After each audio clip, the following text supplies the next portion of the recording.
Well, if you're not ready, tough luck. Fucking. Yeah, Can I'm just trying to remember. Like what particularly happened, or Yeah. No, like I had thoughts for Mev. Um, but like both her and Shala's brains are in kind of like planning stages right now. mm-hmm. And so I'm mixing them together. So I'm just thinking of shit like mixing together of like, oh yeah, we gotta talk to this fucking god in a rock. And I'm like, no, that's Shala. That's Shala. Oh yeah, we've gotta fucking hide this dragon in the coral reef. Nope, that's Mev. Yeah. That's Mev. Ah, Yeah. I need to look at my notes and just like remind myself. It's just like it's just like out of nowhere. Charlotte just goes like, it's just like, seriously, how can I get this half-orc guy to fuck me? It's like, what? Dude, you have no idea. I fucking just last session in the Finders, I did a full fucking sentence as Mev, Nice. and Well, I and just immediately like was like, I'm so sorry, that's not the right character. wait, so like with the accents and everything. Yes. Oh, The thing is that it was completely what Shala would say. I just did the fucking accent. that's funny. So if we hear you say something that Mev would say, we might end up hearing it in how Charlotte says it. Oh my god, I can't even. It happens so naturally because Shala and Mev don't have the same talking quirks at all. Like, Shala is very slow to speak. She stutters a lot. She is just very meek. Well, Mev just is super, super fast paced. I keep doing that. I keep saying things backwards right now. She's super fast paced. Like, she says things unapologetically. She says "you know" a lot. Who, Mev? Yes. Yeah, she does. She says that all the time. I think about it. Like, it's unintentional that she says that so much. Oh, you know. Yeah, she does actually. Yeah. You know. Just like, what the fuck? Well, it's like in real life. I always keep saying "right, you are." It's like, stop saying that. It's like it's like, Fucking hey, dude, it's weirdo. like, yep, right, you are. It's like, what? He says that. I mean, that's British. That's how we British do it, Ed. Yeah, it is British. Yeah. Fucking, I don't know where "you know" came from. Who knows? But either way, our band of adventurers, the Talaria, are making their way to the city of Port Honor with the intention of stopping there to deal with a way to disguise curs and to eventually use it as a jumping off point to eventually visit the tribe that resides in the cobbles to aid Aki in his mystery of his dragon mark. Since leaving the Morag, your journey has been not full of danger, but more of intrigue. On your first few days travelling, you had uncovered a rotten corpse in a boat, with no real identifying markings, barring some tattered, damaged parchment, with only a few bits that you could make out. Travelling further on, you had discovered a jetty in the middle of nowhere, with a worn path leading away, which you decided not to follow through on. You ran into a Zamahan patrol, being able to successfully keep curs hidden and also figure out that Mevelair has strengthened her ability, able to give Valkyr a fully visual body as opposed to just a shadow. You would spend that night resting in a small bit of woodland in which feelings were said and put to paper, and secrets made, in a way.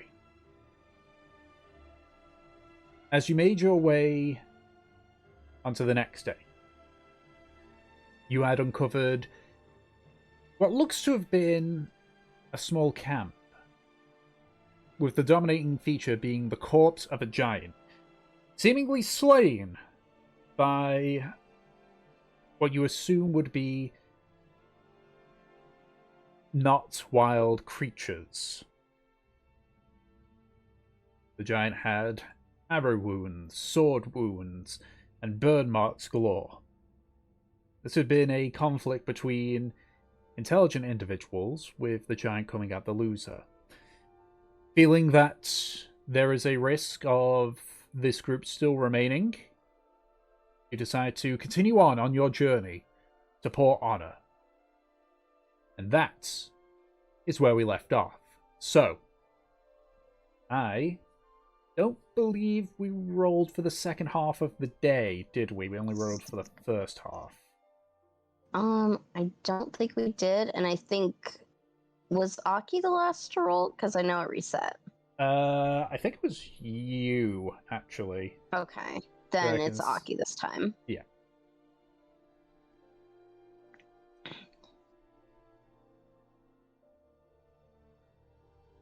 Remind me, what do I need to roll? A D8. Right. See how? I got a 2. A Second best 2. dice in the game. Can you roll another D8 for me? No. Yeah, what would happen if I just said no? Then I would roll it for you. I would love it just like, well, I guess that's all we have time for. See you guys next week. There you go, 6. Okay. God, I was early and everything. What the fuck? So, I assume you're To be heading... fair, we don't know what's on this chart. That is true. So, I could have rolled. You find a McDonald's, I don't know. So, I'm assuming that you're still heading like back towards the river, yeah? Yes, we're getting back off. we're... Yeah, we're getting back off the road and trying to hide from whatever the fuck killed that giant. Alrighty. So, you continue to make your way back towards the river, still heading in a mostly southern direction. So, you know, potentially that you're not going to be arriving there incredibly soon.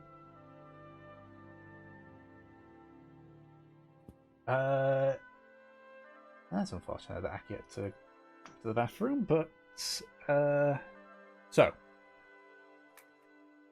you all continue making your way away from the road and towards the river.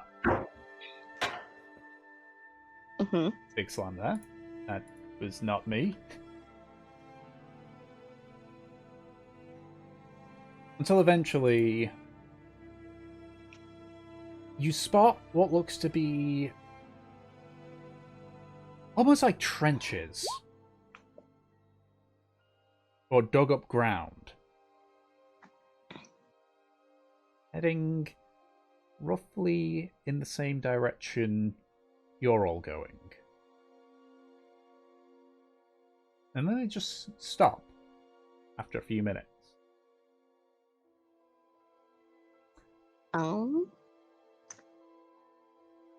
So how far away are these trenches?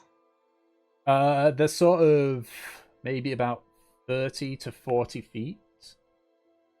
In terms of how deep they are, about 3 to 4 feet, and about maybe just about as much wide.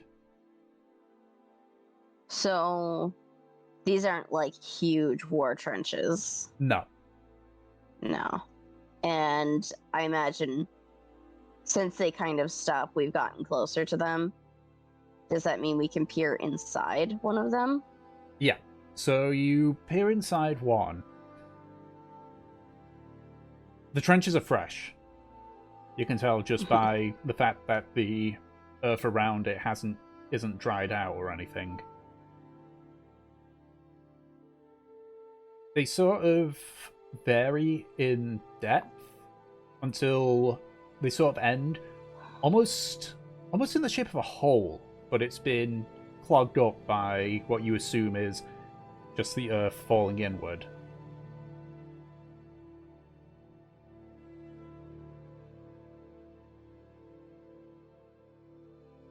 Okay, that's weird. I'm just thinking.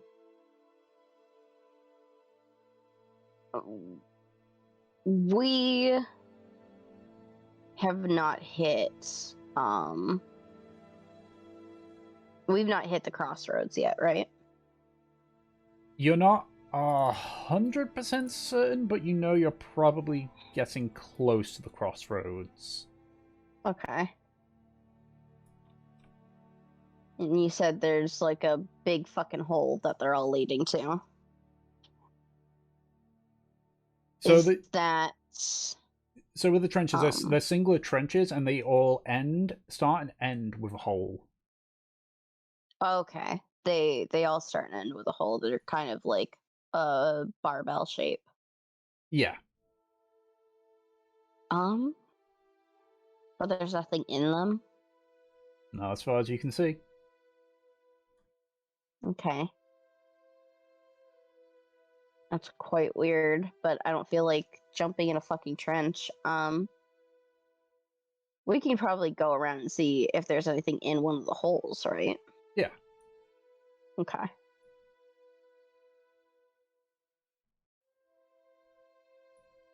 So I assume you don't like go into heavy detail in regards to like searching through. No, it's more of like a look over to see if there's any kind of equipment or anything. No equipment. No equipment, no people. But this is fresh. Yeah. As you're slowly continuing onwards, like looking into the ditches as you go. Aki, you peer into one of the holes. Okay, so this is happening basically. I'm saying so. You look into one of the holes. The holes are completely caved in. Like you can see sort of like a little bit here and there where you can just about see it heading downwards. But for the most part, it's been completely filled in by just dirt falling inwards. But as you're searching, you hear the sound of something. Everyone but Aki make a perception check, actually, to see if you hear this. Because Aki's passive perception is high enough that he doesn't need to. I'm just having a fucking 20 perception. Mm-hmm. Fucking... Matt, what's your passive? 13? Dumb bitch.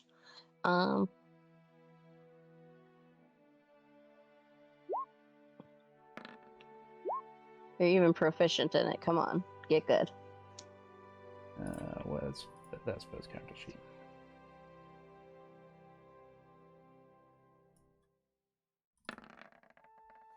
Okay. So essentially everyone but Kinling. You hear the sound of footsteps. Not like human-shaped ones, large, heavy ones.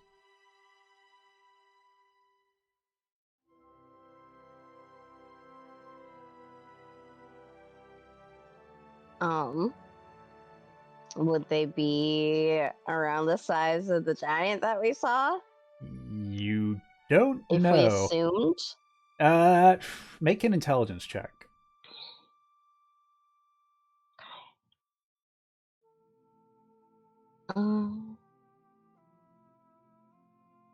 Intelligence.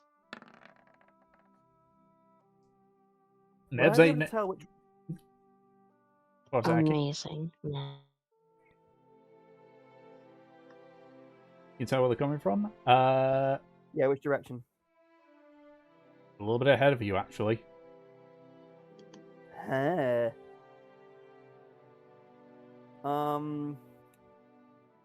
Is there like a hollow or a brush or a dell or somewhere we could hide nearby So, rather quickly? from what you can see, there is a tree line ahead of you. It's not a particularly thick tree line, but it is there.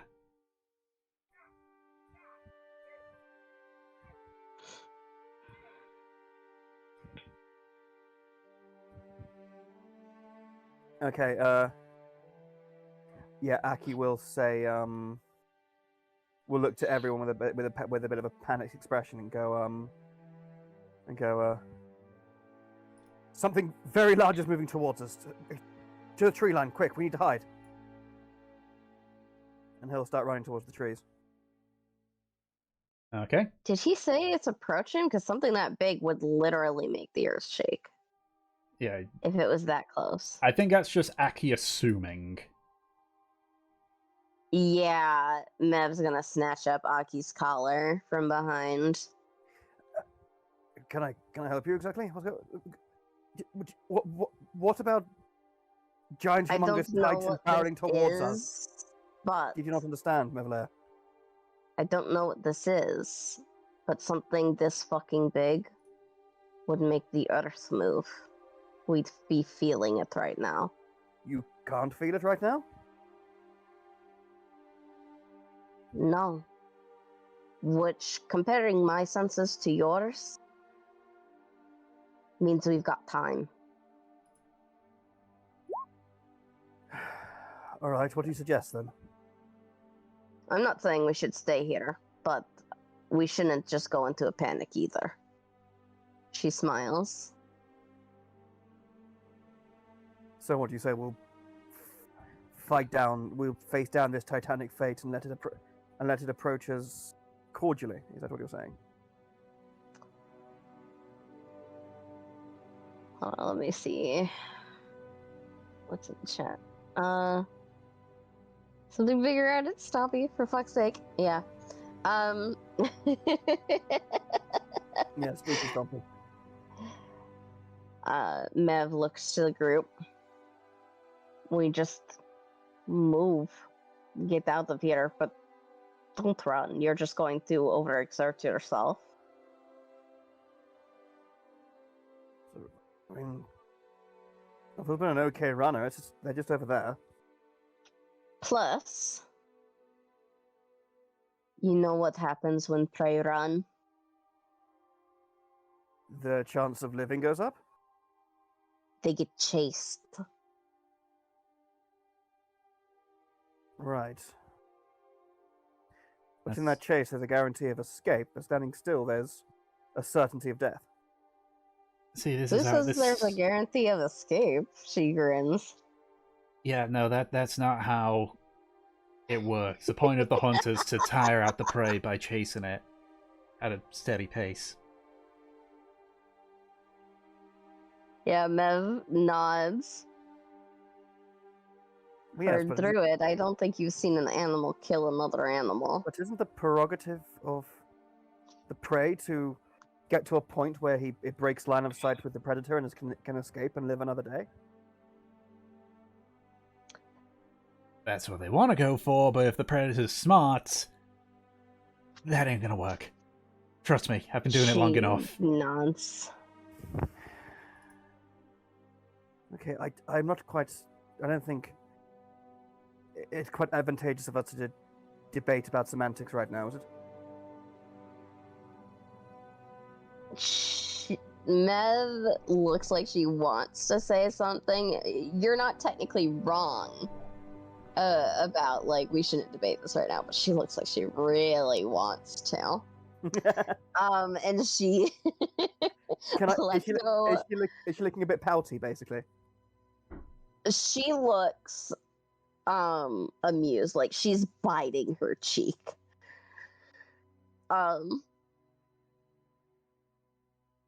But she Let's go of Aki, and she's going to start like walking away.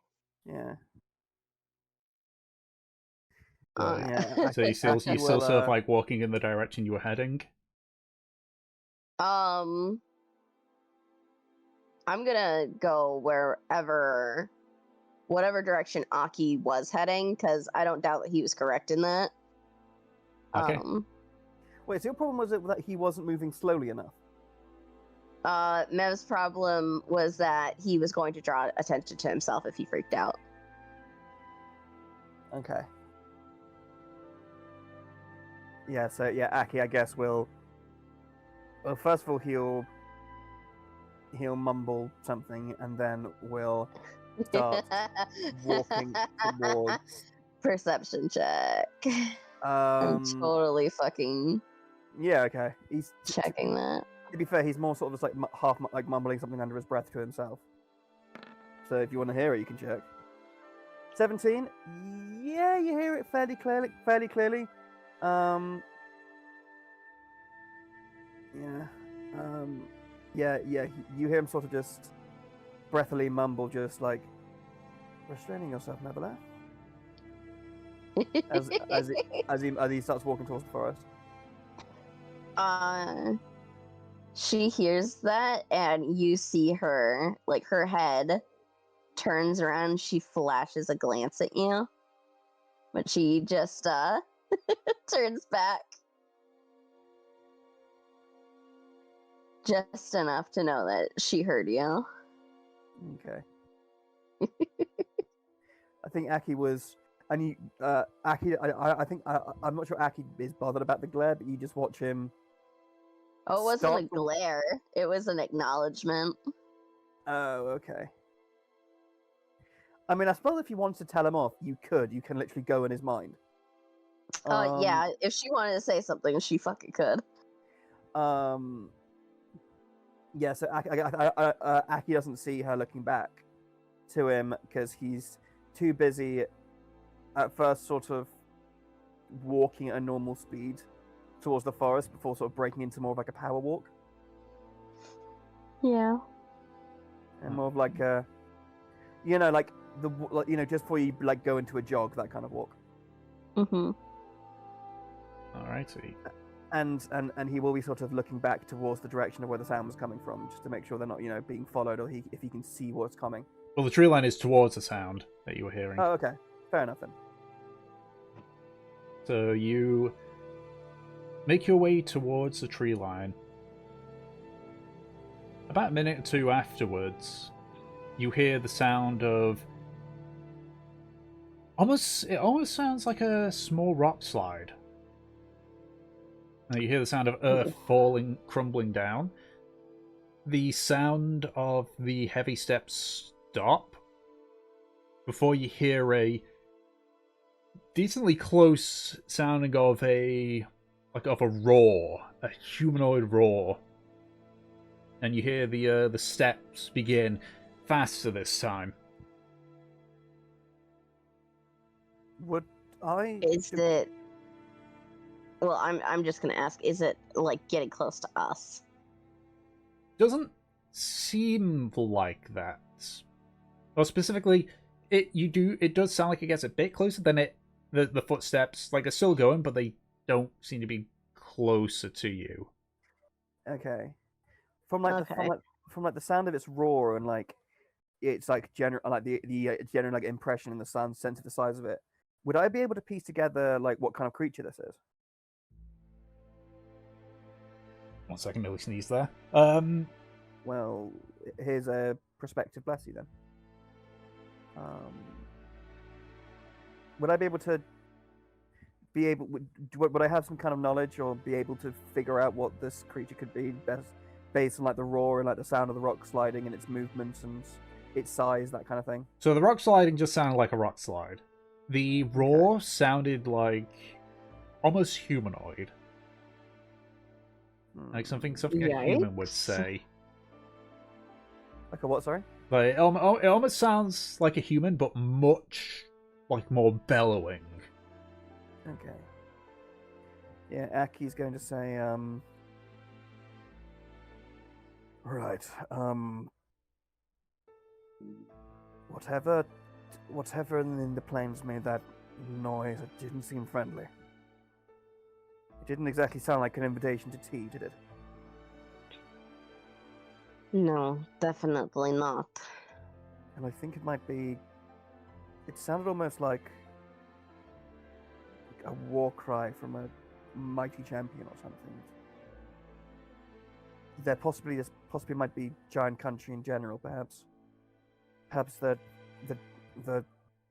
sadly fallen one we saw earlier. This might be one of its kin. At this point, the sounds of footsteps seem to be mostly stopping, and you hear just the occasional like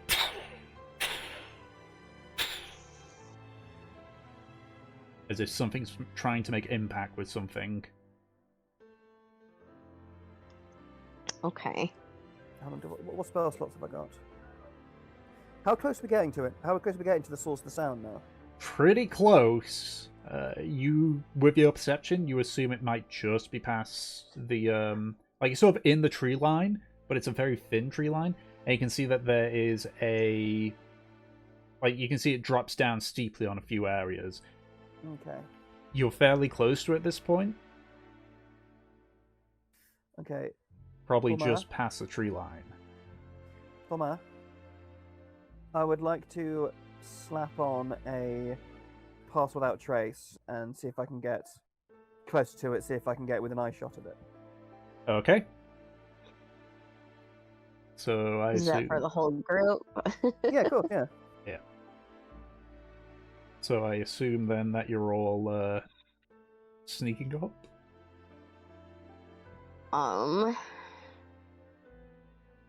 Yeah, I guess.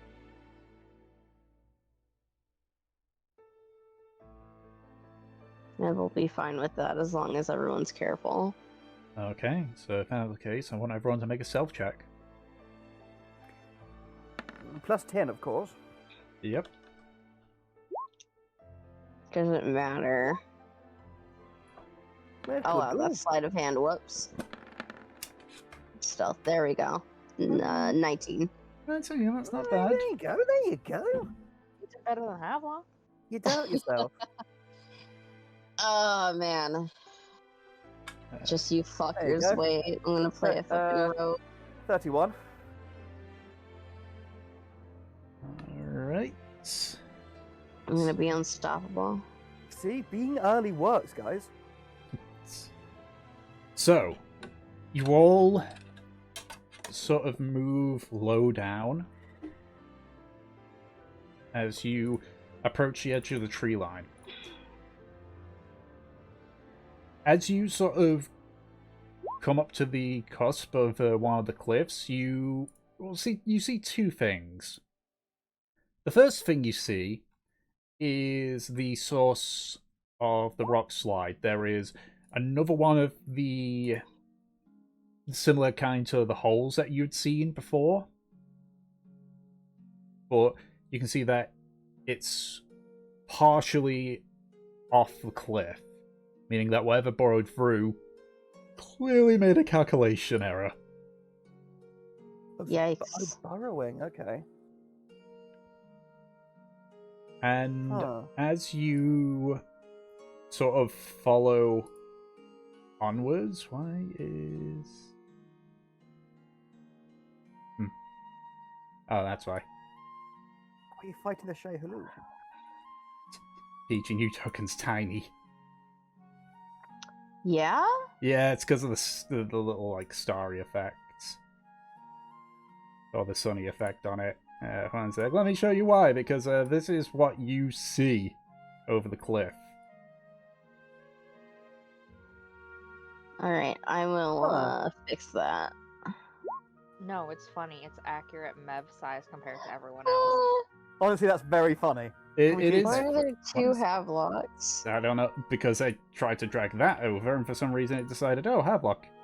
Actually, Because no. one's him and one's his ego. Totally, that works. Oh man. Didn't know that was detachable. Itty Huh. bitty Mev. I like Itty Bitty. Can we keep her? She's She followed us home. Can we keep her? It doesn't quite make sense though, because Fur's bigger, even though Fur's smaller. That's not his brother. That's not Givelock. That's Give Key. Well, I was gonna Fucking- say. I was gonna say. Actually, Anna and Havelock. I have decided that Havelock's official like brother name is Latchkey. Latchkey's quite a good name, actually. Yeah. Right? I thought it was hilarious. Yeah. So, looking through like the damaged brush, you can see what appears to be two giant, morbidly obese humanoids, sort of in combat with a large insectoid-like creature.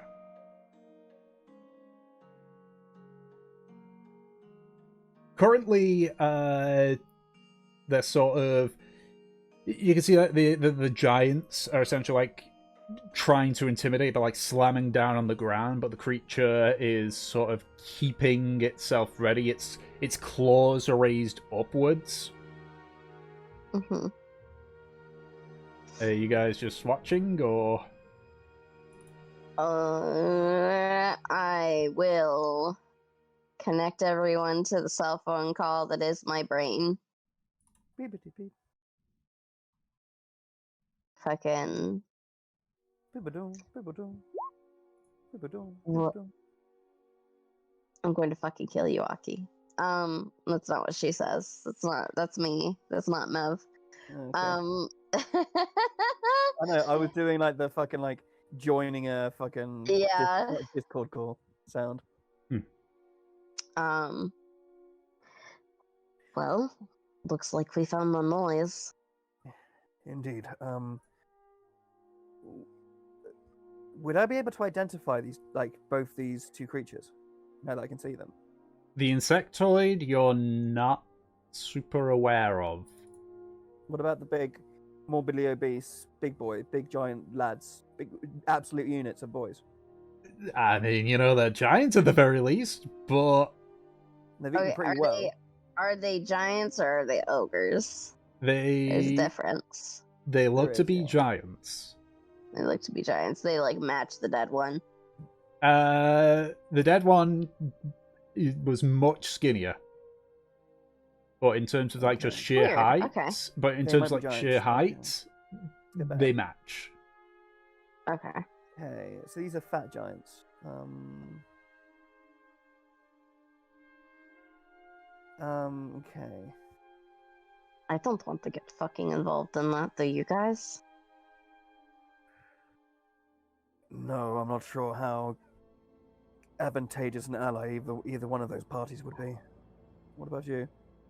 So either we're dealing with, we make friends and arrangement with whatever the hell that giant insectoid being is, or those remarkably rotund giants. And it seems if they're eating that well, they probably don't need our help with anything. The insectoid backs Well- up a little bit as the giants are starting to approach it. Yeah. Well, usually I'm, all gung ho about making new strange friends, but from what I know about giants, they eat children's toes, and I don't think that insect is actually intelligent enough to do anything No. but attack us. True, but also they're all they're also all moving towards us. Shit. What are you guys So doing? I'll pause their movement for you to decide very quickly what you're doing, but you've only got a few seconds at the So- minimum.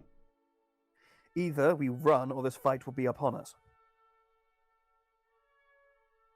Can I? God, I really don't feel like fighting giants. Can I try to connect to the insect to see if it's actually intelligent? Sure.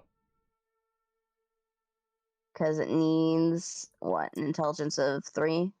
for it to Needs connect. to be able to. Yeah.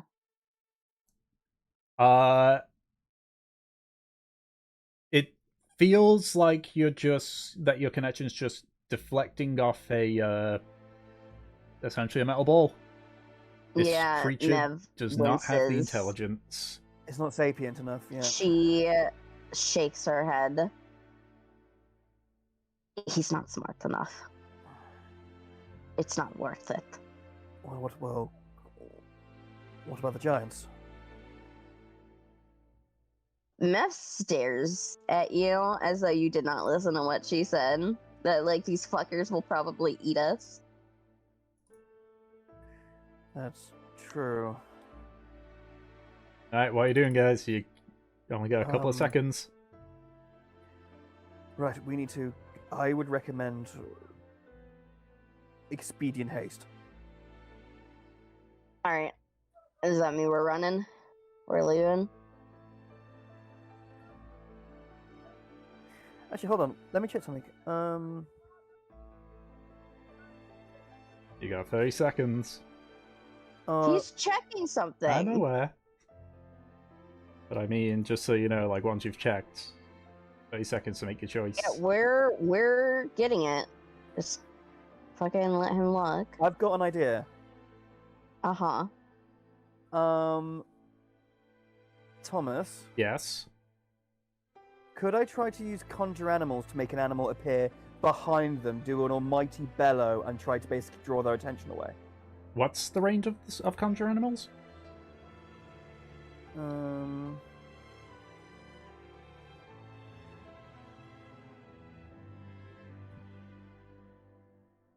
me double check. Conjure animales.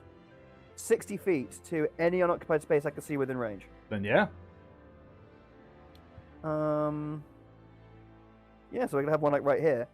So what is a big scary animal that is half challenge rating that I could use to basically say, "Oi, fuckers, kill me instead, please."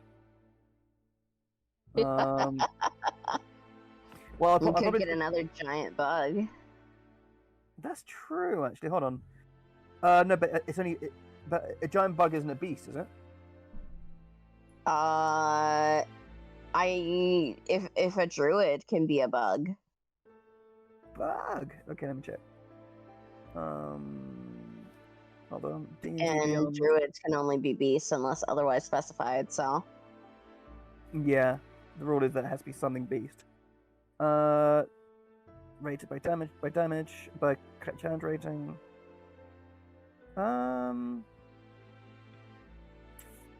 Okay. You can't be a swarm, that's annoying. Well, yeah, obviously not. Mm-hmm. Could also just go with a big fuck off lion. That's true. I was going to summon my rhino from before and basically do a bellow from there and look like it's about to charge them. I think that would be big enough. Okay. What did I name? What did I name him before? Fabian, I think it was. I can't remember. I can't remember either. Did anyone make notes what I named what Aki named the rhino?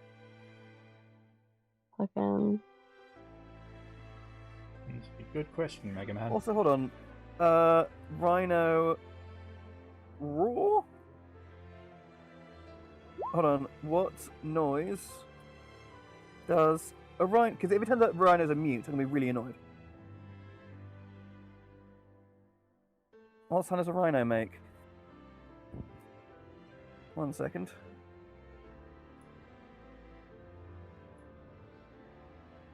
Yeah, that's such an Anna move to write on every named animal she comes across. But yeah, I think. Hold on. I don't give a shit, Google Chrome. I'm not gonna. I used you already. Stop advertising to me.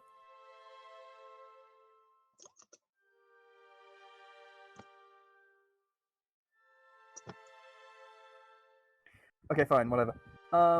It's magic. Oh yeah, how is our sheep? That's a good point. Okay, so all of you, Aki suddenly he gets a bit of a look in his eye. He says He just sort of mutters under his breath. He goes, oh, bugger. Okay. Hold on. Let me try something. And he'll hold a hand out, start whispering in Druidic, and in a cloud of mist, about right here, you see a familiar-looking rhino appear. And you see him stare daggers at the ogre, at the giant nearest here. Actually no, at the giant, and he will look at that. He will look straight at him and everyone in the round, and he will let out a bellow, put his head down, horn first, and start like stamping his feet on the ground, looking like he's about to charge. I'm guessing that's our fucking cue. Yes, Fabian is doing us a favor here. Alright, everyone, let's fucking get out of here. Okay. Try to be stealthy as we leave. Yeah, make another stealth check. Aki goes, Aki says... Is it with advantage because they're distracted now, or...? Make an intimidation check for the rhino, Aki. I'm guessing using the rhino's charisma. Yes. Oh, why am I looking at assets? What? Hold on. Intimidation really should not be charisma. Yeah. That's true, it really shouldn't be. Oh no! God damn it. For this time, can charisma be strength? Nope. Okay, for fuck's sake! Okay. This makes more sense than you'd think, but Aki and a rhino have the exact same charisma. So it's a d20 minus 2. Okay, 15. Not bad. Yeah, I'd say with advantage. Okay. Alright, thank God. Yeah. And Aki we still have that plus 10, I think. Aki said all of you. Aki said all of you move behind. I'll follow you. As he holds his concentration, trying to. Well, thank God I've got a normal roll this time, so it's 17. Oh wait, is Conjure Animals a concentration spell? Is it a concentration? Yeah, it's concentration, so people you don't have the plus 10. Yes, you do, because Fur's going to use her passive Fur, trace. Thank you, Fur. Alright, so 27. Yeah. Nice job, Kindling. Holy shit. He was on time as well, to be fair. No, he wasn't. He was 1 minute late. Oh yeah, good point. Fuck him then.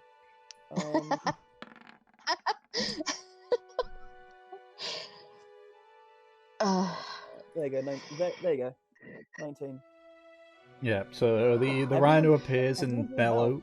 The rhino appears and bellows. You watch as the giant closest to you sort of like stops and turns to look towards the rhino.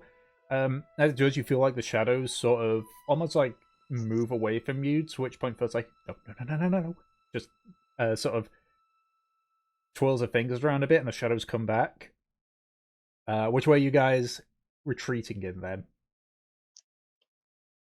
The opposite fucking direction? Okay, you're just going completely the other way around. Oh, man, this way. Yeah. Alrighty.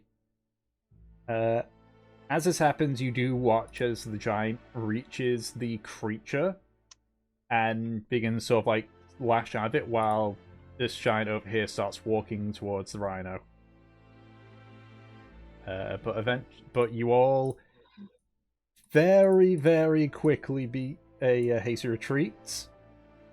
Okay, and again, as I get pretty much by the time he runs away and he starts walking towards him, the rhino will just vanish. All right. Because it gets out of my range. Okay. So how far are you guys running away?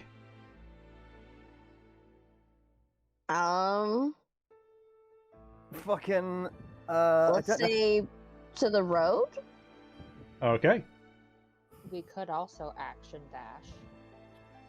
Well, yeah, we're gonna fucking move the second that we feel like we don't have to stealth anymore. But Yeah, exactly. Yeah. Not all of us have expeditious retreat, you know. So the Not all of us sounds. can run away with style. So the sounds of combat behind you only last for a couple of seconds. oh dear, Before that's really telling. before it goes silent. You're not too sure who the victor was, but you have an inkling just based on numbers. Fucking. Yeah. That's why I didn't want to fight those guys. Yeah, I'm guessing.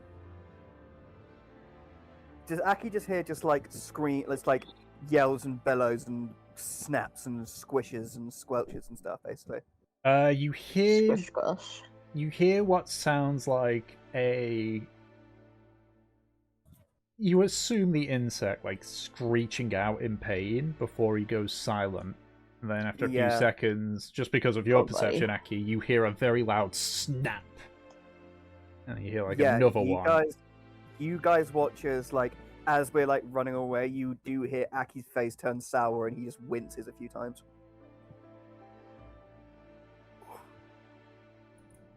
Ah. And Aki goes, yes, thank the heavens above that will not be us. It seems the giants defeated their quarry. Really, that quick? Seem to be, yes, ear-piercing death rattle and then what sounded like the snap of carapace and bone. So it seems like they were swift work, but efficient. Again, thank everyone in the firmament that wasn't us. Mev shakes her head. That Can we was get quick thinking on your part. Thank you. It's sad to leave Fabian behind like that, but I'm sure he'll understand. He understands that sometimes sacrifices have to be made, you see. He's an old noble soul like that. Or at least I hope so. It'll be a difficult conversation, to be honest. Mev, there's something that comes across her face as you're like explaining this, and then you correct it, and her face goes sour. In Sigurd? Sure.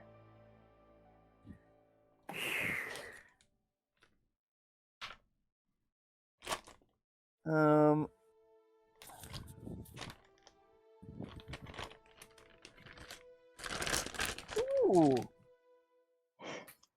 Sorry. What are No, you no, no. doing? No, that was me because teachers in England are going on strike again. Oh boy. Yay. Insight. 26. 26. How Wow. badly have I pissed you off, Matt? Okay, maybe you shouldn't tell the person who specializes in like souls and other lives and shit that this creature has a soul and like did something really noble, and then go, actually I don't know if that's the case, lol. Just seems like something kind of insensitive.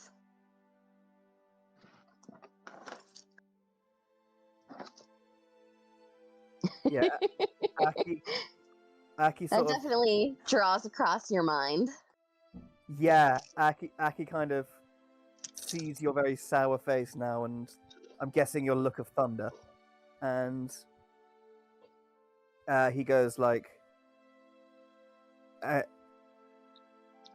and Aki just sort of looks a bit meek, goes back to looking a bit more meek and sheepish. Like, I think because you sort of said like, hey, good thinking, like nice leadership skills, basically. Like he sort of bigged himself up a little bit, but he sort of like shrunk back down to like his normal meek self, and he goes, Yeah, when like, you put your foot in your mouth. yeah, and Aki just goes, I see that may have been in the sourest. She puts her hand up just to stop you. Will you accept an apology?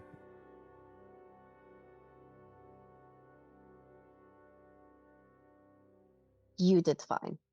And she turns to look to everyone else. Is everyone else okay? Yeah, that's the first time, well, I guess now second time I've seen a giant. Looking good. Right. Yeah. I think they'll still be in the area, but so I want you to keep an eye and an ear out for a similar stomping in the same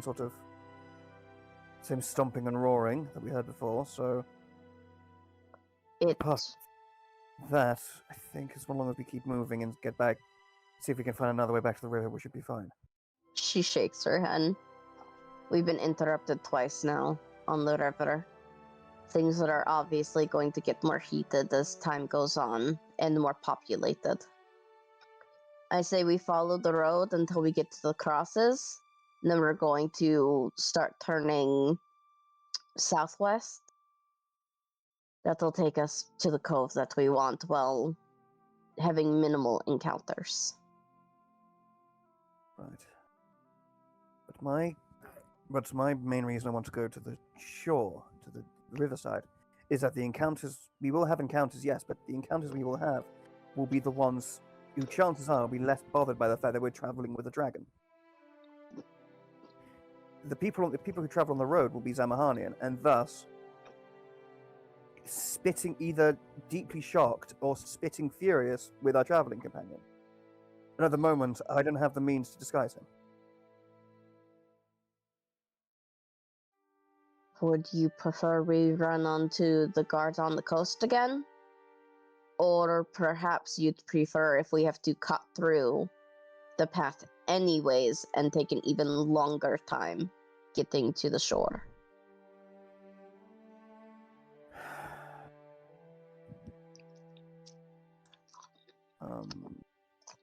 You know what? She looks to Fur and Curse. It isn't our decision, it's yours. We sort of like look at each other for a second. We're probably at the very least a day or so out from the offered crossroads. Havla, you can still turn Curse invisible, yeah? Yes, I can. Do you need me to right now? Not right now, no. Aka, you can see clear enough, yeah? Yes, maybe not in pitch dark blackness, but yes. Then I say we take the road. If we spot anybody coming nearby, Havelock can turn Curse invisible. If we start running into multiple ones, then we head towards the river again. Okay. That sounds agreeable. Havelock, how often can you obscure Curse? I can do it for about 2 hours straight. Anything more than that, I'll need a nap. Alright, I guess that's...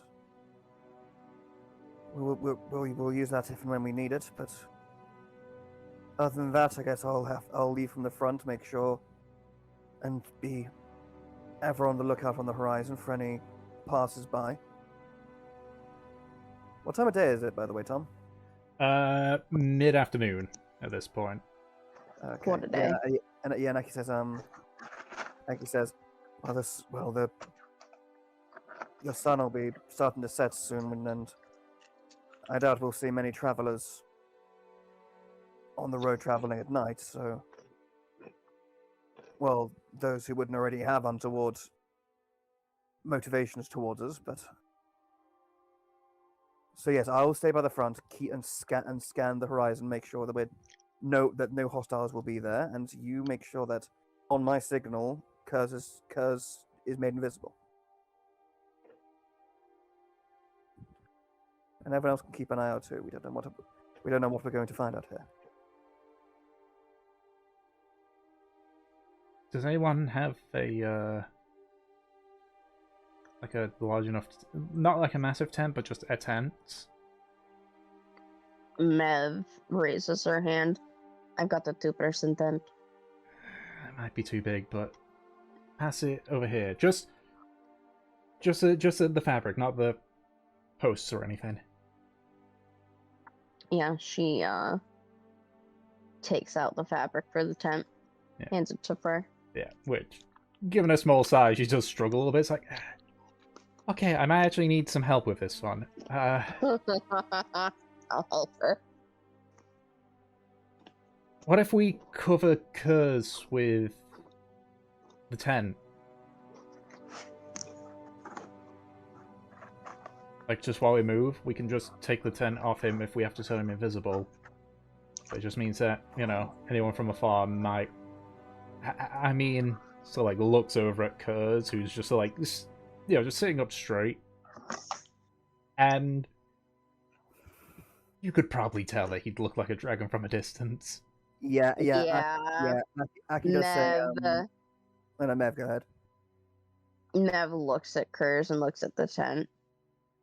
I think all that's going to do is hinder his footsteps. He really looks like,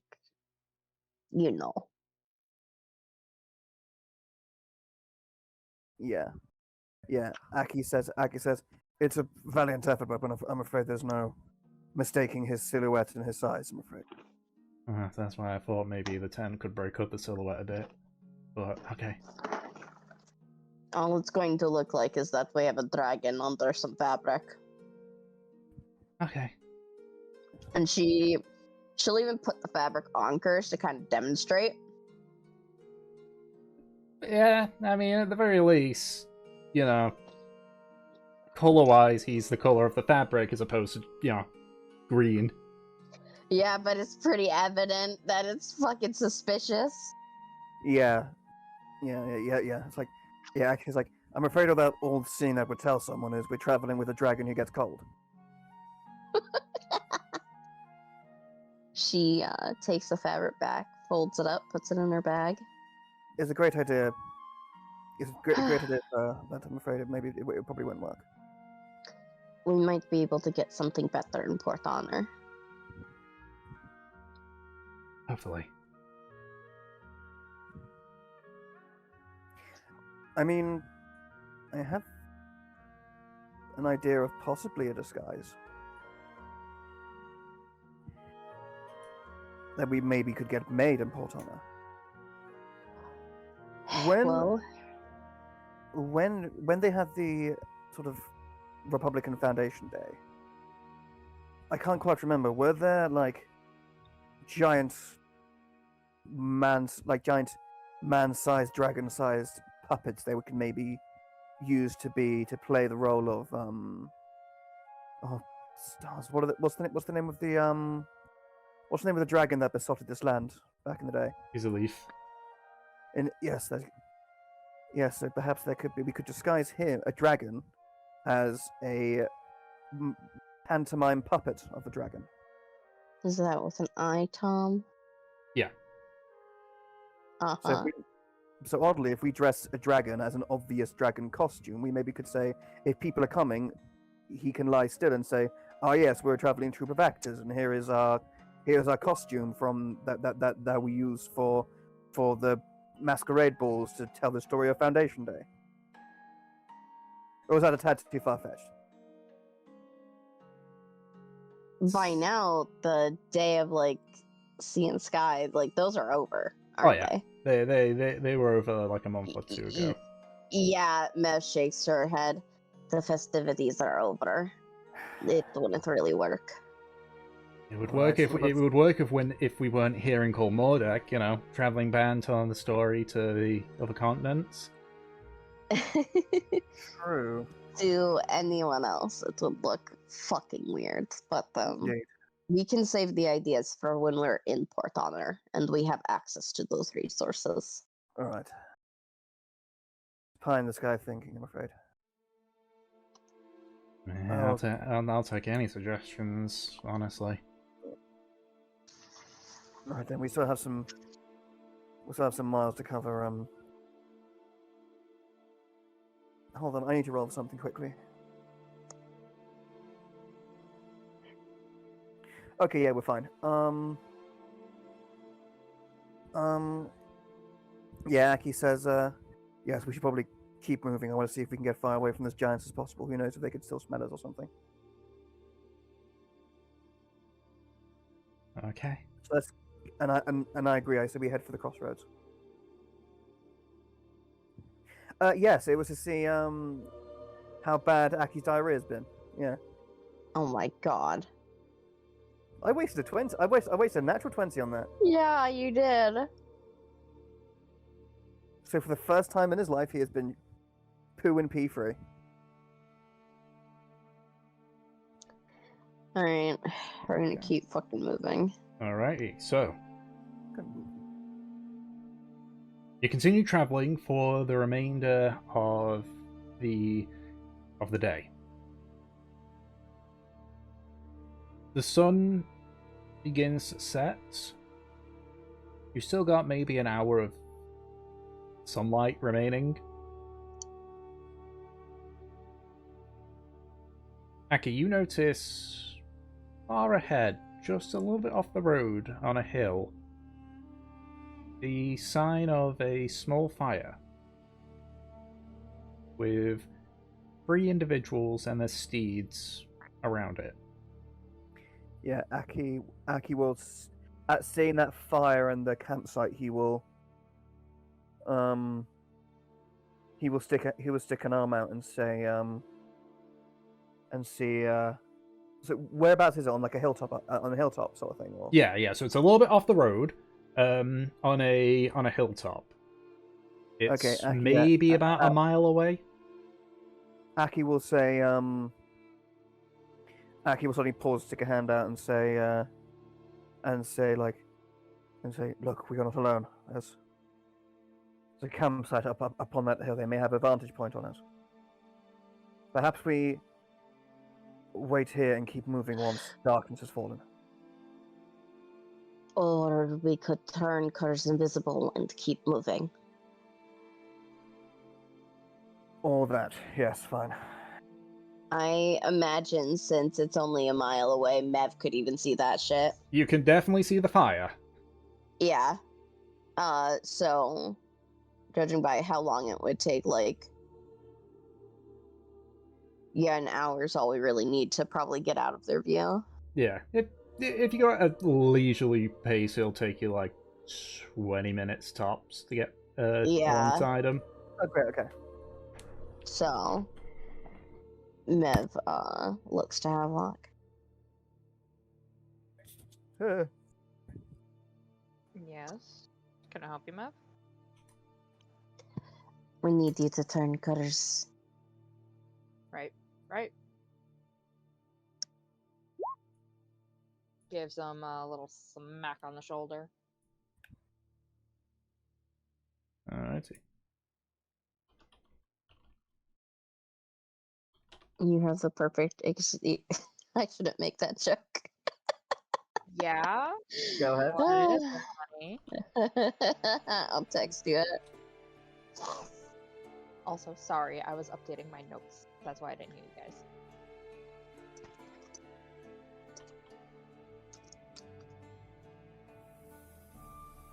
Okay. So, Kurz fades into invisibility. I assume you're going at not a leisurely pace, but you know. We're moving. Yeah, you're Not moving. enough to be suspicious. Yeah. Just knows a lot. So it's sort of the speed you go when you're just going for like a hike, essentially. Okay. So you continue heading down the road. The campfire is not super far away, to the point where you can all clearly see the individuals. It is 3 individuals in total. 2 of them, one of them is what looks to be either an elf or a half-elf, you can't tell. with like lightly armored with a mixture of like plate mail and leather armor. You can see that that she's sort of examining a beautifully made like short bow. The other one is a large, burly human male, clad in not heavy plate mail, but like scale mail and such. His sword and shield are sort of to his side. He's actively observing you all as you're sort of walking by. The third one you can't see because their backs to them. They're wearing sort of dark robes, but you can see what looks to be like some horns curling upwards, and and what looks to be sort of a bit of a tail sticking out from part of the robes. Bling. Both are red in color. Devil child.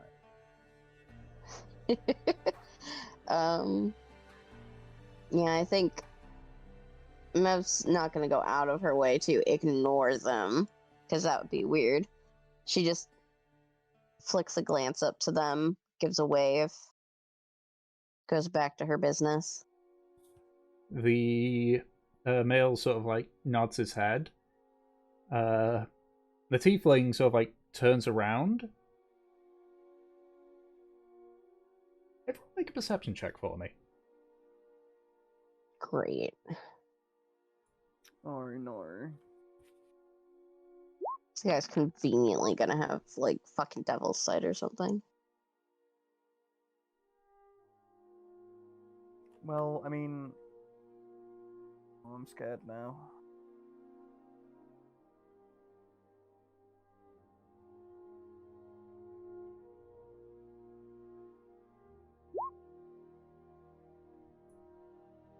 $23. Do you need it, Aki? Yes, it's important.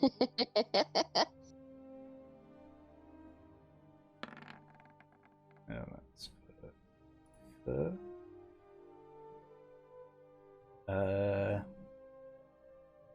Anna? Sorry for the shit roll. I'm here. I'm here. It's loading slowly. Roll 20 being roll 20. Exactly. Oh, I want some jelly beans. Perception. Yeah? Please roll. Fuck! Okay, I can't see anything. You are much more focused on just keeping the invisibility spell up.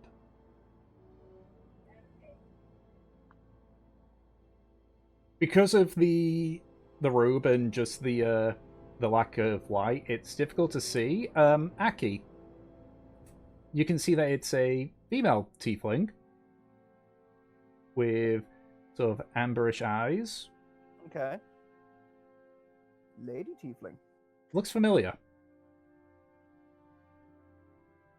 Oh no. This is an out of character question. Have we met a female Tiefling before? That's a fantastic fucking question. The answer is yes. So in character, Aki remember. Hold on. In character, does Aki remember this Tiefling? Yes. Okay. What specific Tiefling does Aki remember? There is a tiefling that you spoke to in Lanarch, who you did a job for. Yeah. Fucking, is it actually? Hold on. I'm waiting for the gears to click for Ed. Fucking. I'll wait too. No, genuinely, I don't remember. See, Tom, I was so fucking doubtful. I didn't think that it. I don't remember yesterday. What happened in Lanarch? Fucking. I don't know, Ed. What happened in Lanarch? Hold on, I'm flicking my notes. I just need to double triple check because I am 99.9% sure it is amberized, but I just want to double triple check because it has been a while. Oh no, we're killing her. Oh my god. I made a thumbs. I'm sorry. Like, Dang. it's okay. I'm just gonna let him figure it out. I want to see how long it takes. Fuck.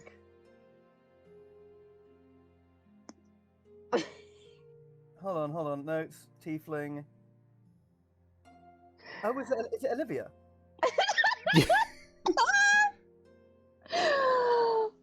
Yes. Yes, it is. Okay. Aki in that case. So the good news is that in this universe, scientifically, none of this shit happens.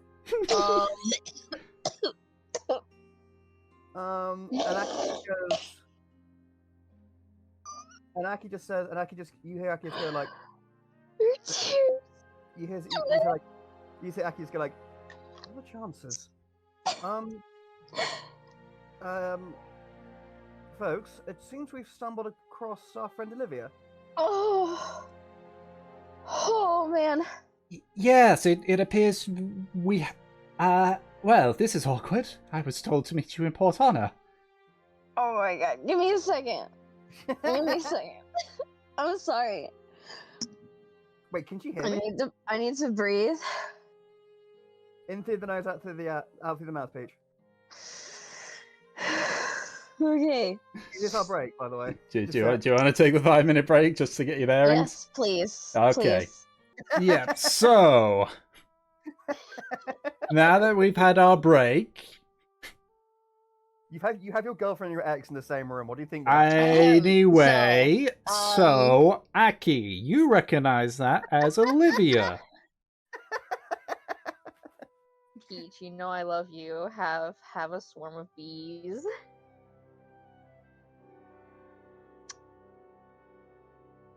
So it's Olivia. We've been told it's Olivia.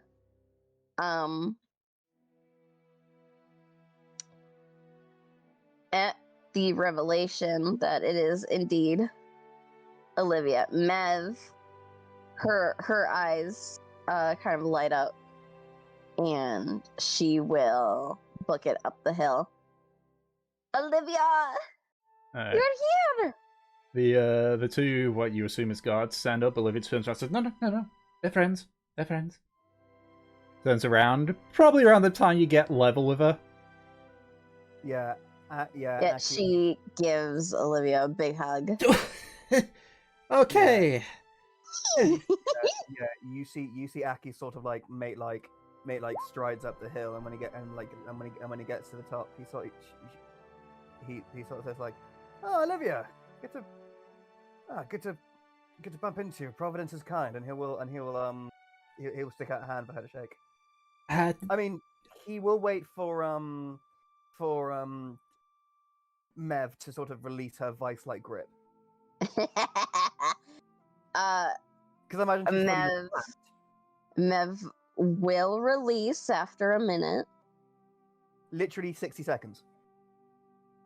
She has to get like a squeeze, you know. Okay. It would be very funny if it was just like, Mev, let go. No, let it happen. Yeah, so eventually you release Olivia. She just sort of like brushes her robes a bit, just readjusted them because they got scrunched up, and just like takes your hand and just gently gives it a shake, Aki. Kreesk, good to see you.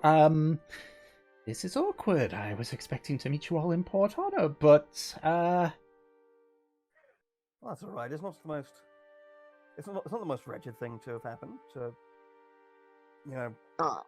friends and associates meeting unexpectedly. Honestly, we thought that we were going to be late. Indeed. Well, I suppose it's good that we've met. Yes. So like turns around to the two guards. These are some mercenaries who escorting me to Port Honor. Indicates to the to the human.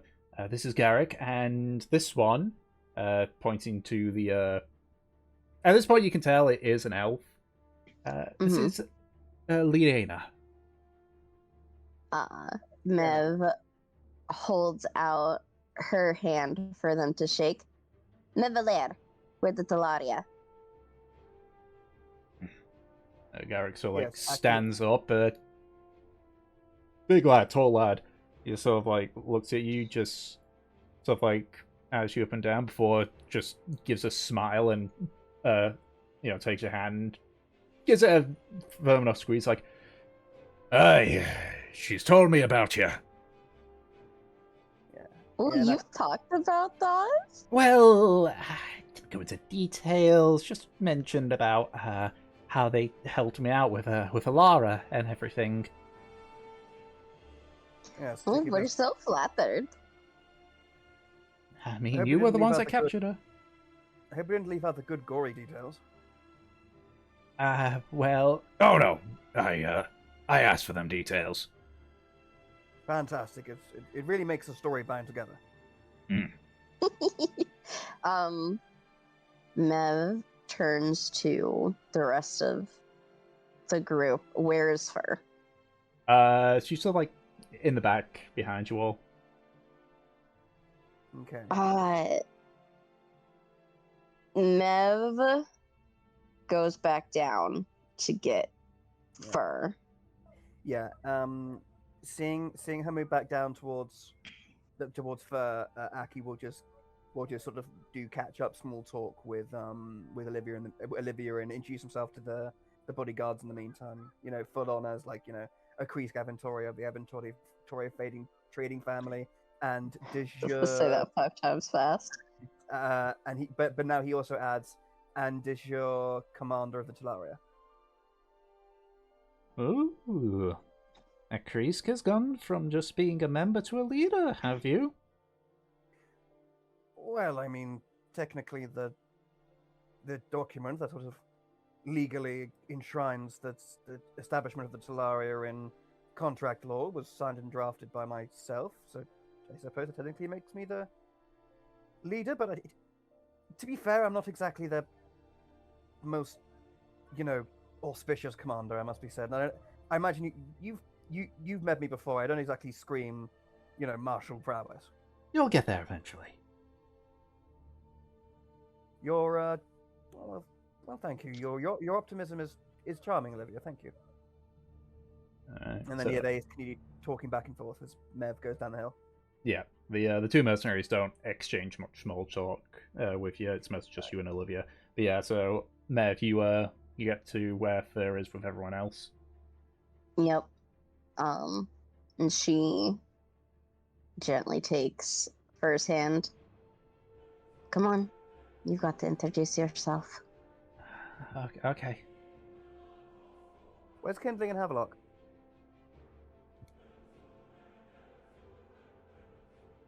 Havelock's just kind of like hanging around in the back. Yeah, Aki will look. Aki will look to Aki will look to Havelock and go well, come on, dear boy. There's no point being rude. Reacquaint yourself with an old friend.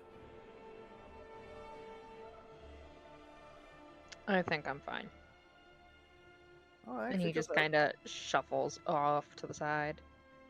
And Aki goes, okay, all right. Well, suit yourself, I suppose. And sort of gives him a bit of a pensive look before returning back to just chit chat with Olivia. Of course, a bit awkward and stilted because it's Aki, but still chit chat. Yeah. So Mev, you bring Fur up to the top of the hill with Olivia and everyone.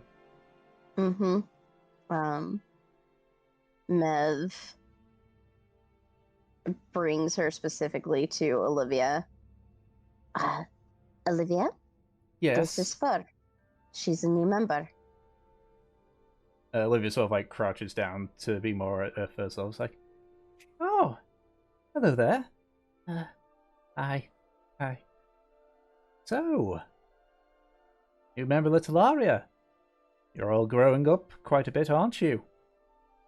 Where's, actually reminds me, where's Marine? Marine is currently in Sangan, helping one of the mages there. Indeed. He showed an interest for the arcane pursuits. He was studying, and he set an agreement to where he would gain access to his research with a wage of being his full-time assistant. Wait, hold on. Marine became Velabeth's assistant? That's correct, isn't it? That's kind of what that sounded like, yes. She mentioned she had gotten a new assistant. I wasn't aware it was Marine. Indeed. I'm sure the smell of old seaweed is going to be trapped in that place forevermore now. Ah, well, interesting. Anyway, still, it's very good to meet you, Fur. Yeah, nice to meet you too. They've told me a bit about you. I hope it's been nothing controversial or anything, was it? Nothing that would sully my name?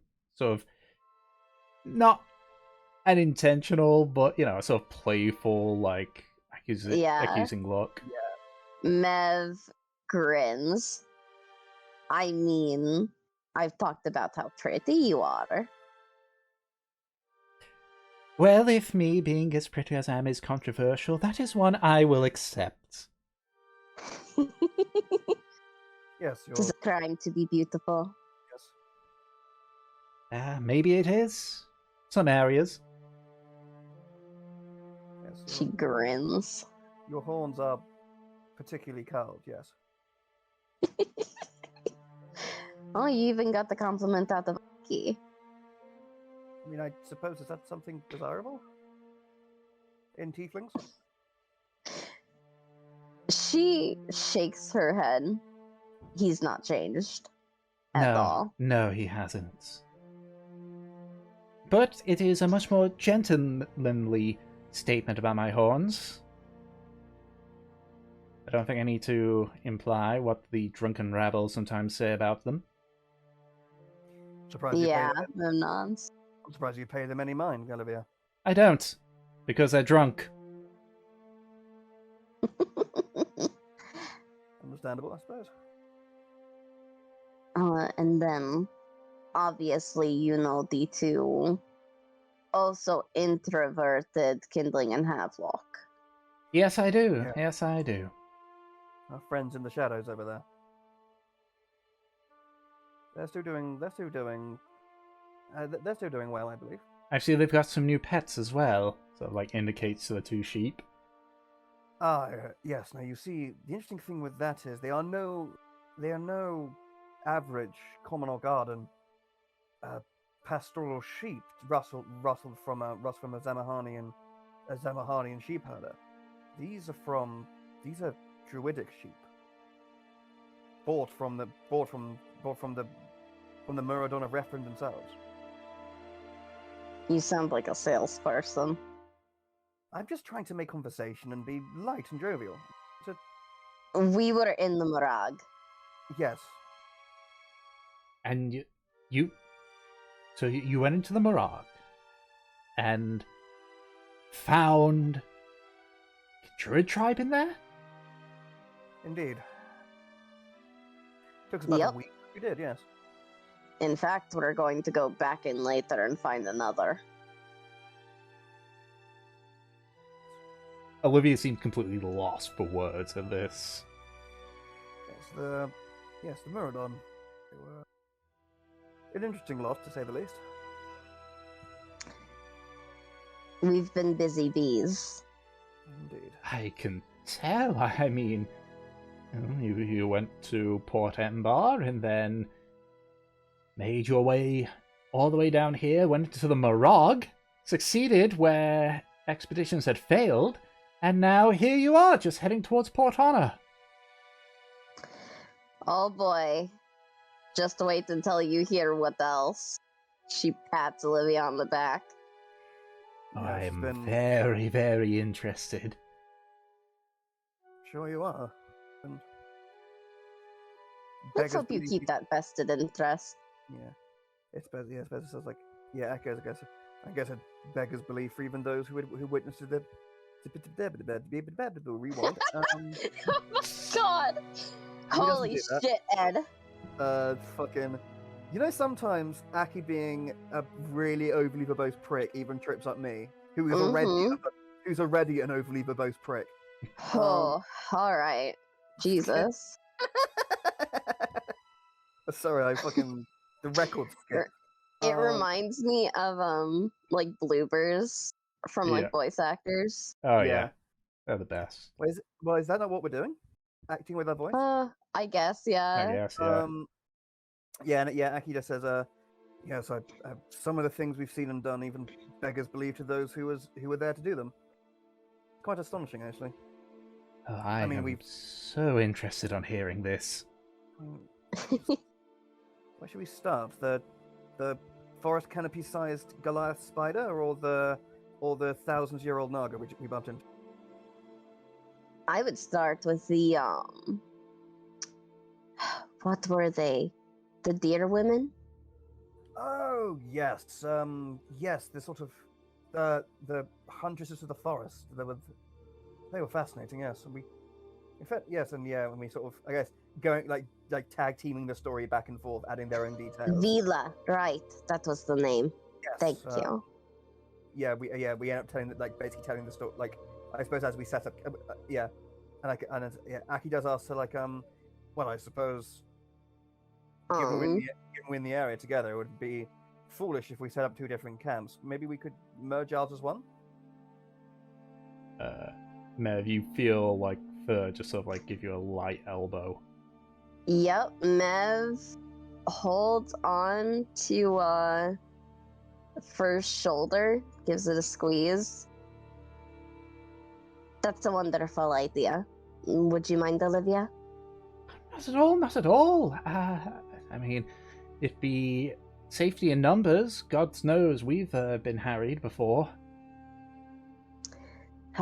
We just ran into, I don't know, a big fuck off bug and two giants right beforehand, and Mev, as she's talking, will get out her like big tent and start setting it up.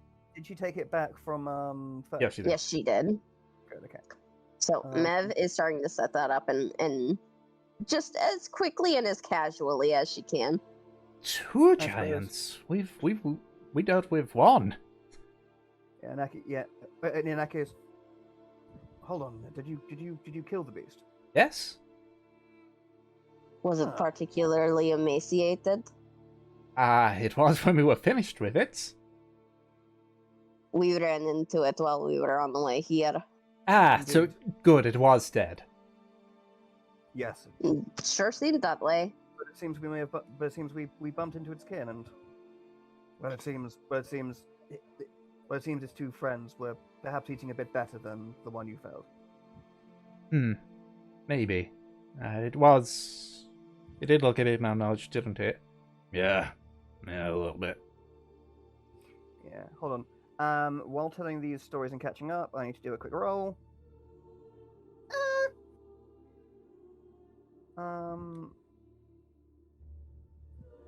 Okay, Aki just say. Okay, yeah, Aki just also same as Mev, sort of casually starts setting up camp, sort of making the fire, and then as he basically finished making the campfire, he sort of just goes, "Oh, would you excuse me one moment? I won't be a moment." And Aki will rather gingerly walk off away from the camp for a bit. He has to use the restroom. You did look a bit more paler than normal. Yeah, Mez just setting up her tent. By the time that she's done, she kind of like peers it open, seeming to like put some stuff inside. Kurz hears a little click in his head. Get in, please. Okay. He's gonna make a stealth check with advantage. Please. Okay. You hear the rustle of the fabric as he sort of climbs in, but you sort of like look back at it. You obviously see like the footsteps as he steps into it, but beyond that, no real sign that he's there. Quickly steps on the footsteps and kind of just digs her heel in. Gets rid of the evidence. Mm-hmm. Yeah, you can sort of see a slight like imprint of where he's sort of like lying down. Yeah. But Nev unless you like closes the actively look tent. at it. Yeah. Okay. So, how has the trip been treating you? Relatively uneventful. Thankfully, the path through the Morag, we decided to go for the faster routes. They said they wanted to go through the route to Offred, but I don't feel that I should be too long away from Lanarch, so we went for this bit. We had a few encounters with the denizens, but we were able to navigate through the Morag rather quickly. Relatively quiet until last night when a giant stumbled upon us and thought that we might be a suitable meal for them. Wish ours were that quiet. Lucky you. Oh, it wasn't very quiet, but... Not to sound egotistical, but you don't become an archmage just because you're very pretty. She grins. In that case, you must have been bored to tears. Well, it's been a long time since I've had to use magic in an offensive capacity, so it was a nice change of pace. Though it was quite a hardy opponent. Garrick took a tumble or two from it, but all in all, we got away with a few bruises, at most. Yeah, Mev nods at that. She kind of gestures over for other people to just start setting up if they haven't already. Alrighty. Let's see.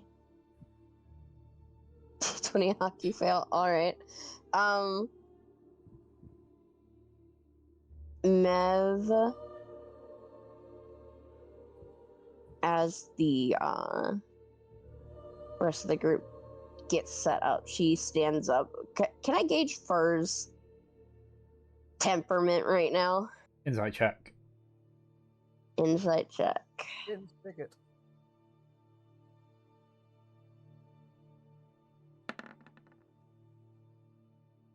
All right, let's see. Difficult Goddamn. difficult to tell, but her is sort of droopy, drooped down a lot. Yeah. Mev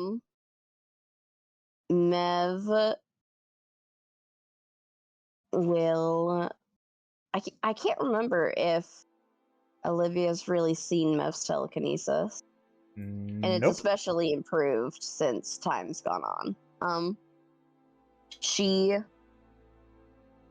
looks at Olivia and tunes into her mind. Olivia, we have some very important things to discuss. Some including the spider's eye. Olivia sort of like opens her mouth and closes it a few times before looking over at the bodyguards. Sort of like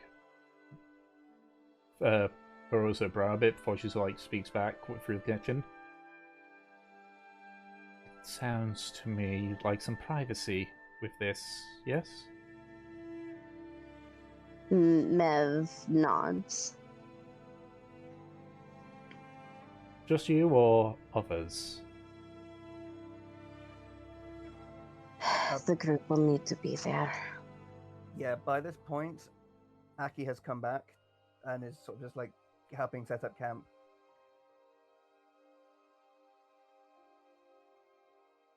Okay. That isn't an issue. So, like, stands up and sort of, like, brushes down robes and such, and sort of, like, looks over at Garrick and Liana. I need to discuss some important business with the Talaria.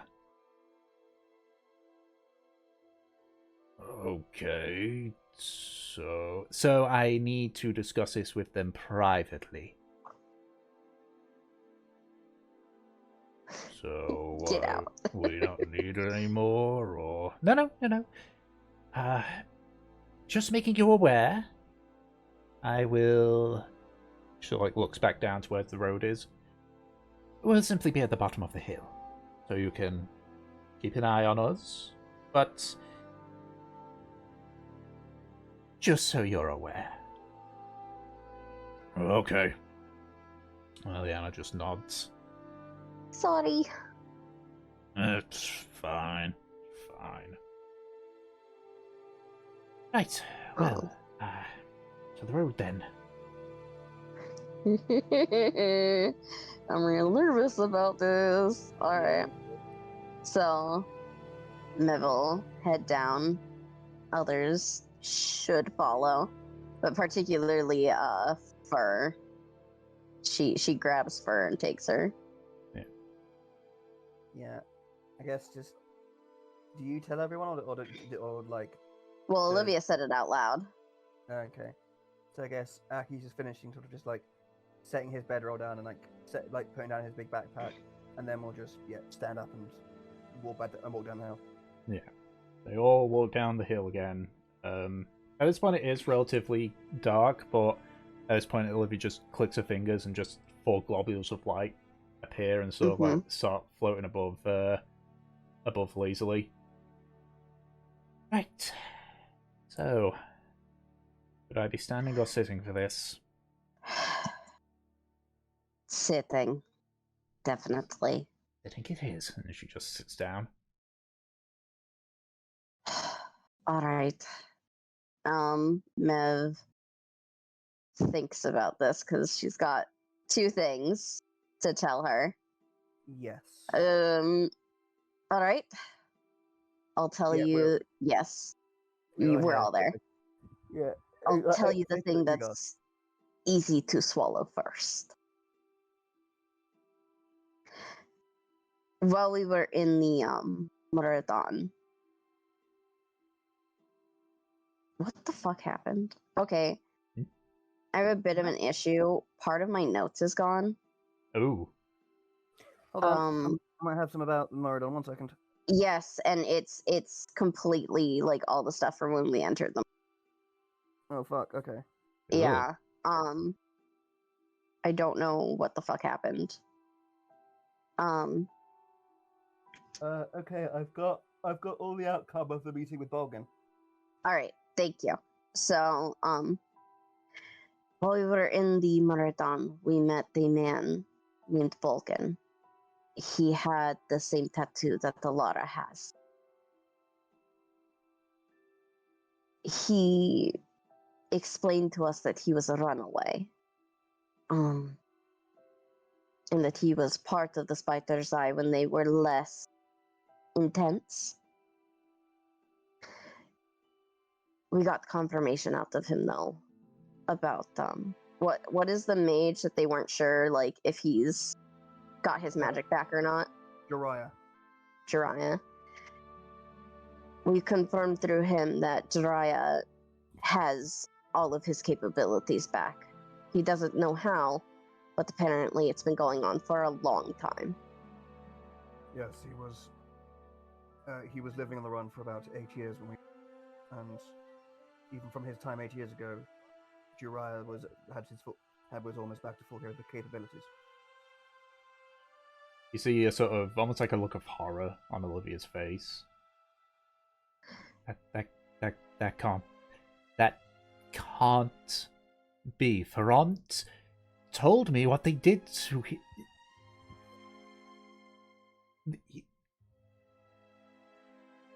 It's concerning. What? It's very What was the concerning. nature? What was the nature of his magical nullification? Was there any way, no matter how slim, outside of, a boon of the gods, to have the effects reversed? He had from what Ferrand told me, he had a enchanted choker upon his neck that prevented him from speaking, bound onto him by sovereign glue. And though barbaric, he had several of his fingers removed, so he could not make the necessary symbols to cast. Okay, well, Peach is already thinking about so many ways as to how that can fuck up. But Yeah. Mev nods. Considering the possibilities of magic, I would not doubt that if someone were as powerful, they could remove it for him, or it could be complete propaganda. Indeed. Either way, Jiraiya is active, and he intends to get rid of the council.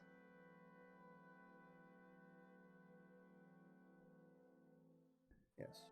Not simply remove it, usurp it, entirely annihilate it, and all that it stands for. Then, just give me a second, please. She sort of makes a few symbols with her finger, and she goes, Laurent, it's Olivia. Talaria have confirmed the worst news. Jiraiya is alive, active, and plotting to overthrow the Accord. Be careful. Just pause a few seconds.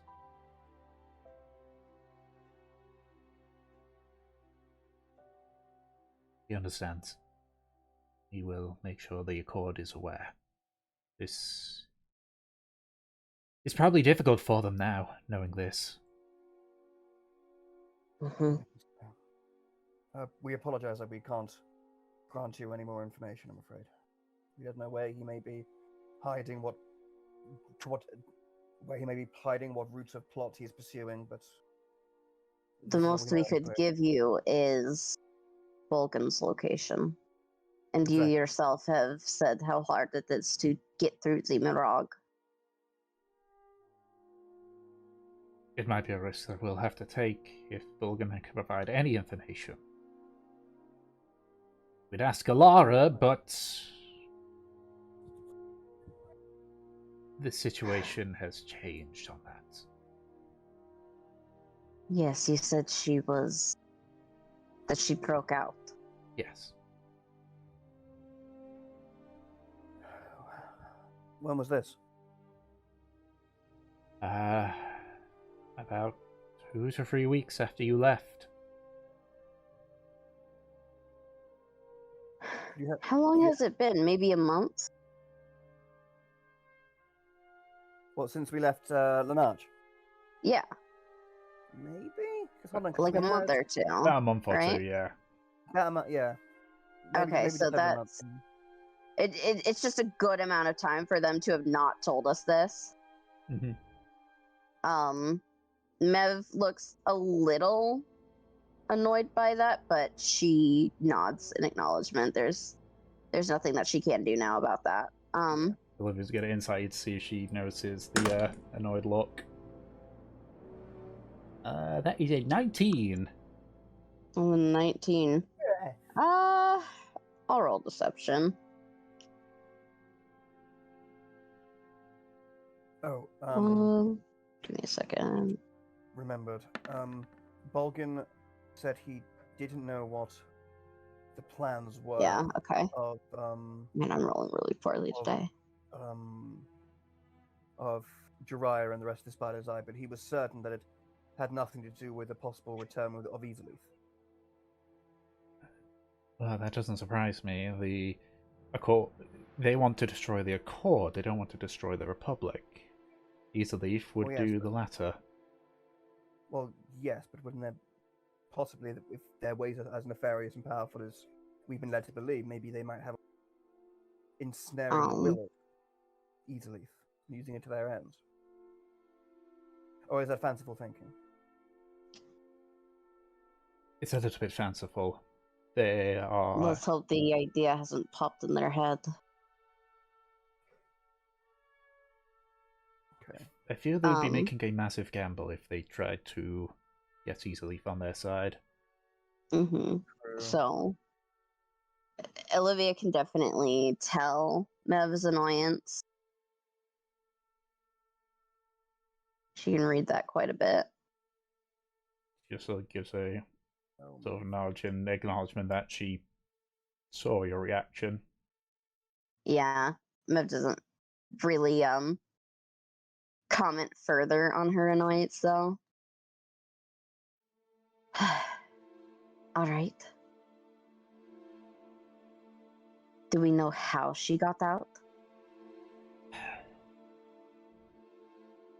Yes, we do, actually. In the hindsight, I should have been more cautious given what she was capable of. Her detention and the trial went smoothly enough.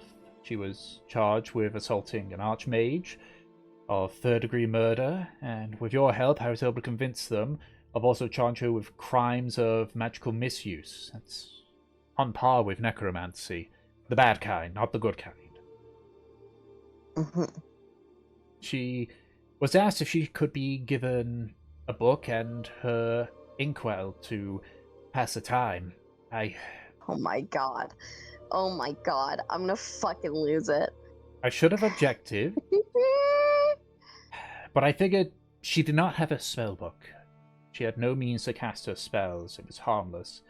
And I checked the inkwell thoroughly. It had an enchantment on it, yes, but it was a simple one, simply to make sure it didn't break. That's not odd at all. I've got one myself. She pulls out, pulls the robe off a little bit, which shows like sort of bandolier, and pulls out an inkwell. She just shows an inkwell and just throws it down on the ground. It just dunk, dunk, dunk, bounces, picks it up, puts it back in the bandolier. Apparently, the night after she got it, she broke free, killed 6 guards, and vanished into a notch. Survivor said a black ooze had attacked them that burst forth from the inkwell. It wasn't the inkwell itself, it was its contents. It sounds like you now have a history of underestimating these people. This one was less to do with me and more with the guard underestimating. I have no authority for their prisoners. If they did, then I almost certainly would have been more hesitant, but as I say, the prison is not my jurisdiction. It is the local garrisons. Right. Suffice to All right. say, they were given a firm dressing down by both me and the governor.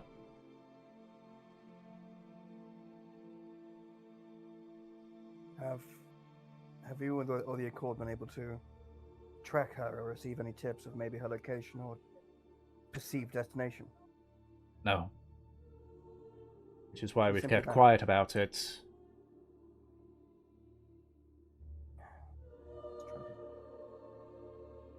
All right. So, Strength. Laura's out. We don't know where she is. Can someone remind me what happened to? We gave Bolgan over to the ref from council, right? Yes, Yeah. they're currently dealing with him, but we don't have an update on that situation yet. No. Okay. It sounds like for the time being we're at the wall.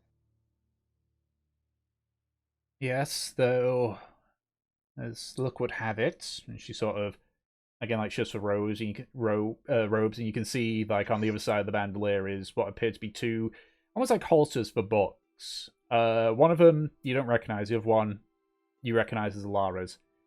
Thankfully, she doesn't have her spell book. Drawing book. Sorry. So she's limited to whatever was in that inkwell for now. until she gets into contact with her people. Which is what we're keeping an eye on. Or should I say the Accord is. I talk like I'm part of it, but...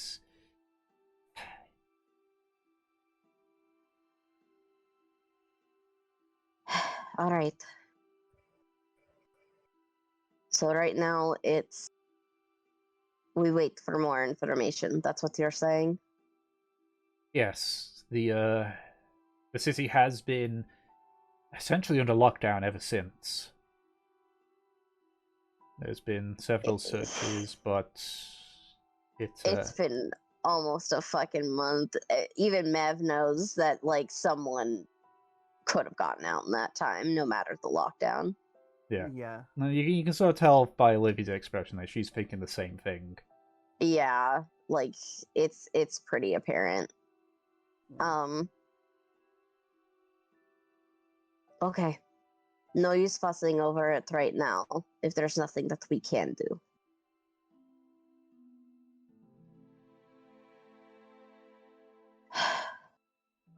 I guess that brings us to our next affair.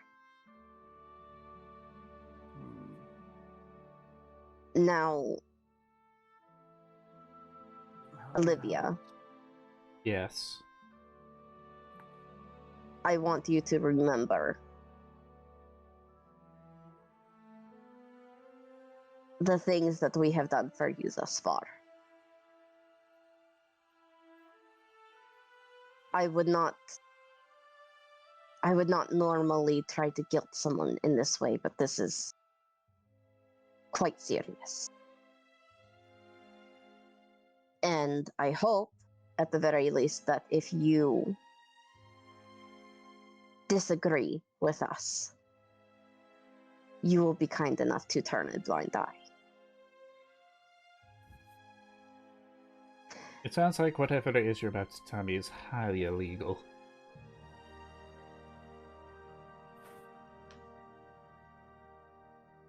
She stares at Olivia kind of awkwardly, like, a little bit.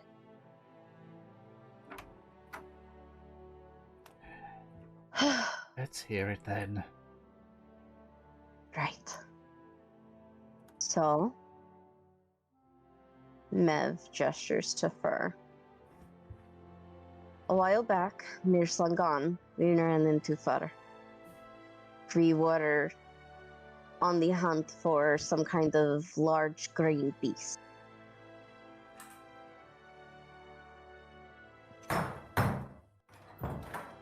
Jeez, what the fuck is that sound? That was a lot of stomping.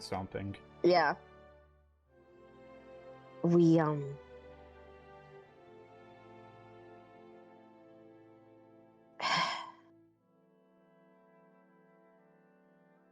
we found out that Fur was partially responsible for whatever the creature was.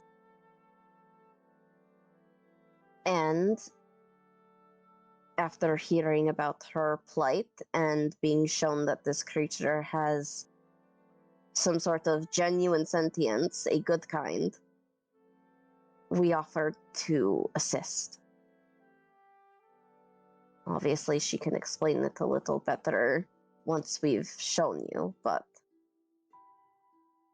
Mev glances up to the hill. She's not going to bring a fucking dragon in public right now.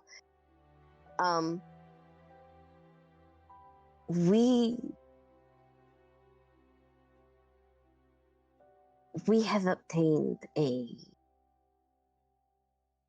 certain reptilian infant.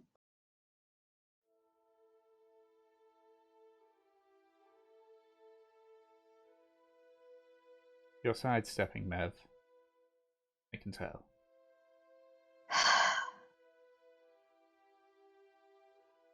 The creature was a dragon.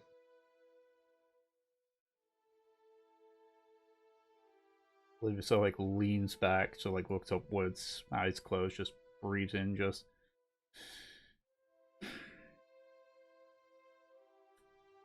Continue.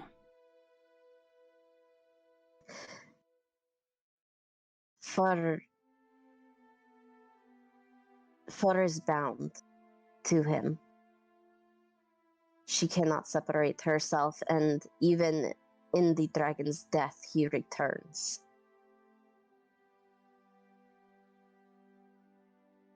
We are trying to figure out a way to either help separate them or make things easier. And right now, with the way that things are, we have a walking target on our back.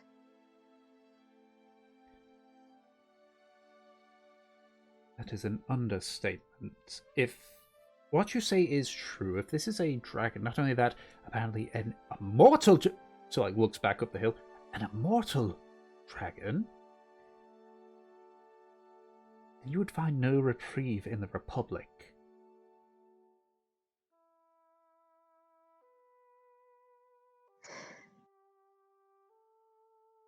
We understand that, but we need time to try and figure it out. If Fleur has to leave or not. She didn't ask for any of this. She didn't do it intentionally.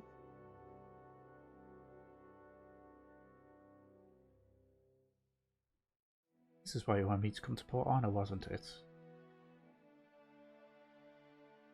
Yes, it is.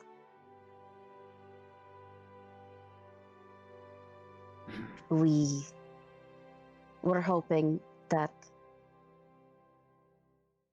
in exchange for your help, we can make some sort of trade.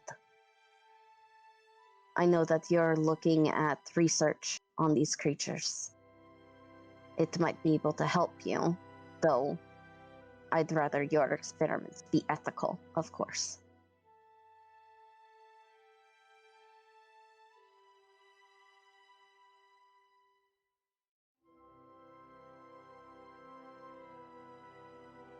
Where is this Kurz right now?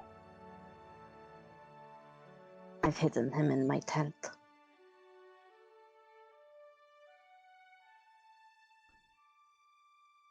I want to see this Kurz, first and foremost.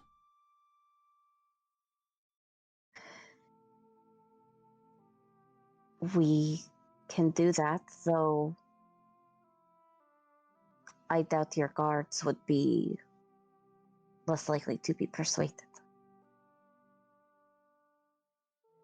I'm aware, but you were somehow able to get him into that tent without us seeing him.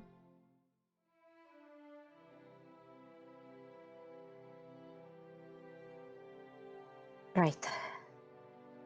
Havelock, if you could get him. Havelock shall go and get the dragon. As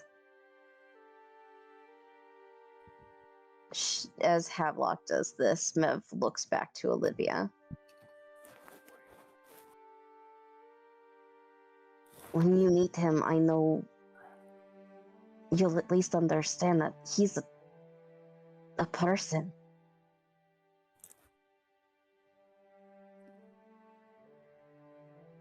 That is why I want to meet this dragon. I want to speak with him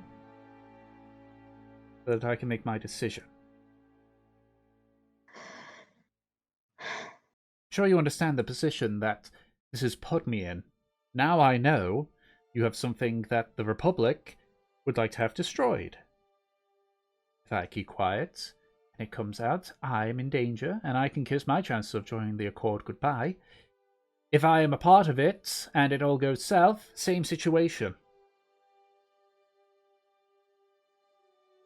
Right. I know that this is putting you in a hard position. Just telling Thank me you has done for that. at least. Thank you for at least looking at him first. I'm not like the normal ones. That's one of the reasons why I feel like fitting with the Accord. We don't have allegiances or stick to general hatred. The reason why people like myself do not like Issa Leaf is because she has shown in history that she simply wants us destroyed, but I am willing to hear people out.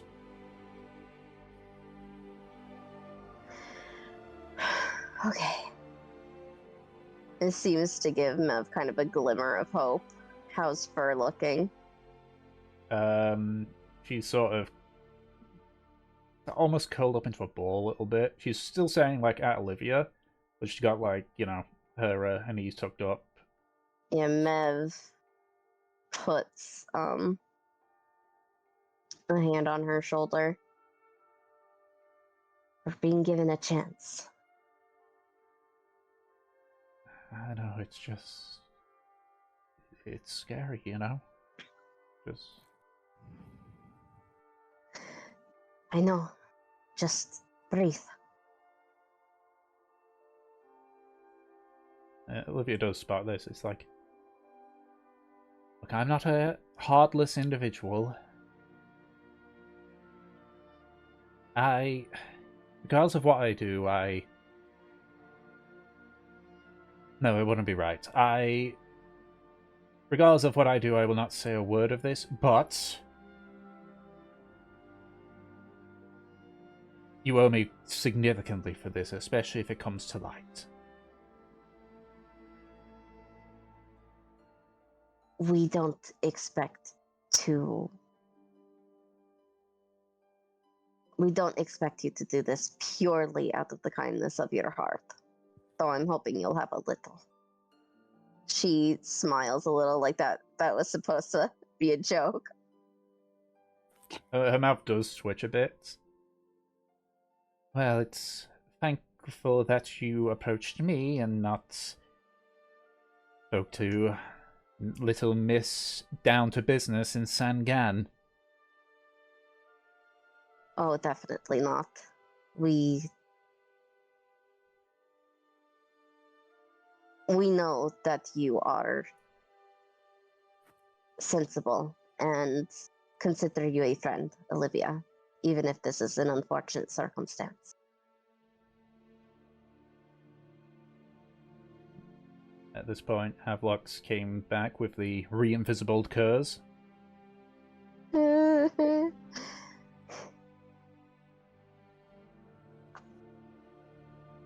Alright. Right, well...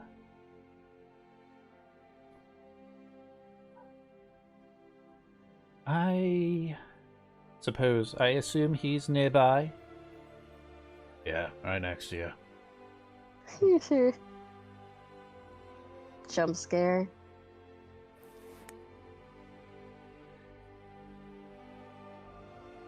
Then I'm going to make a request here that I don't think any of you will like, but it's something I insist.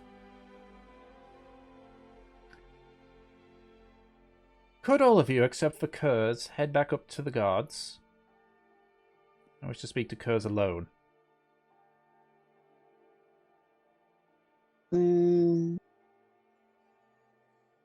Fur feels Mev's hand kind of flex on her shoulder. There's a squeeze. And she tunes into Kurz. Are you alright with being alone? You'll be nearby.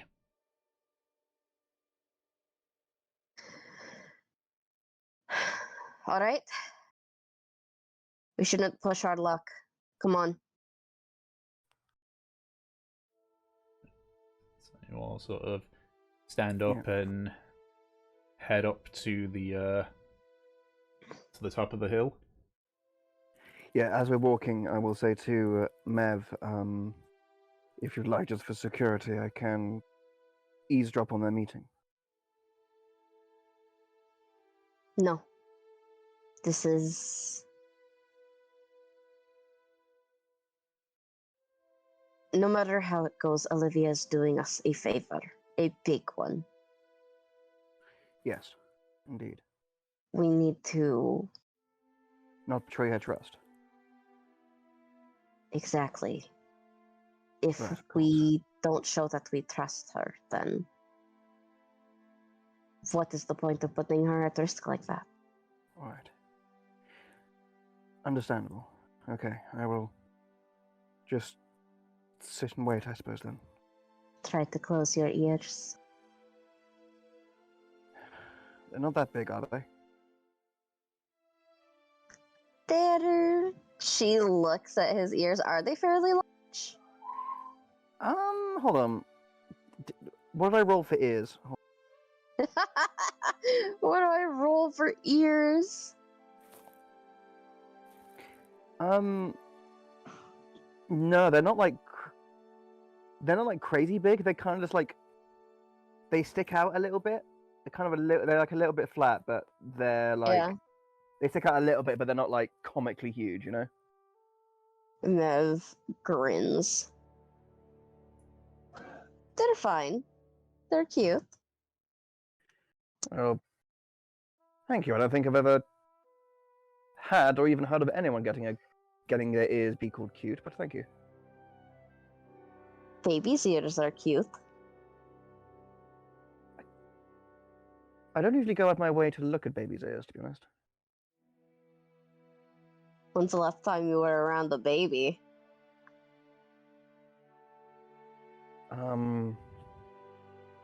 I don't know. My family used wet nurses. Fucking Nev, like, you can see her biting her fucking lip at that, like, trying not to make fun of you. Yeah, yeah. And so Aki goes, I don't know. I remember one of my aunts made a big show at a debutante's ball of having her 4-month-old wrapped around her arms in a gleaming bejeweled gown, like a swaddling cloak. That was about a year or so before Galvin's incident, so that would have been about a year and a half, 2 years ago. So you've seen the baby somewhat recently. Yes, but I haven't got right up close and said, "Let me look at their ear canal," have I? I must You don't observe just notice how they kind of and she gets in close to you and just gently touches your ear. You do How they kind of stick Aki, out. You do kind of feel Aki just sort of like tense and like seize up a bit, and then as she prods you, as he prods his ear, he kind of just like relaxes a little bit, and he just goes like, "Isn't that all ears, not just infants?" Hold on, let me see yours. Actually, I'm actually not entirely certain you have ears, do you? Nev pulls her hair back almost like she's putting it up in a ponytail, and you My favorite thing would be genuinely you do that and it's just a black void.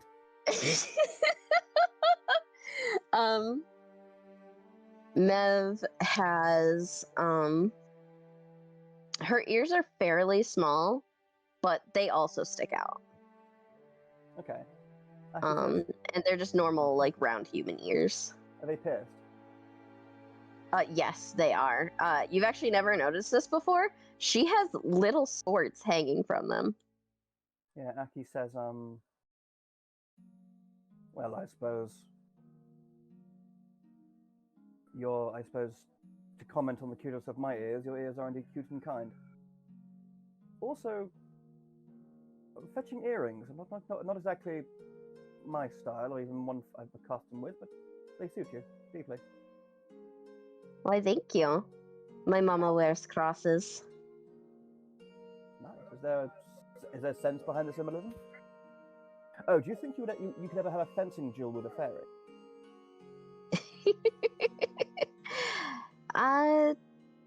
These are just kind of for being pretty. It's the style, you know?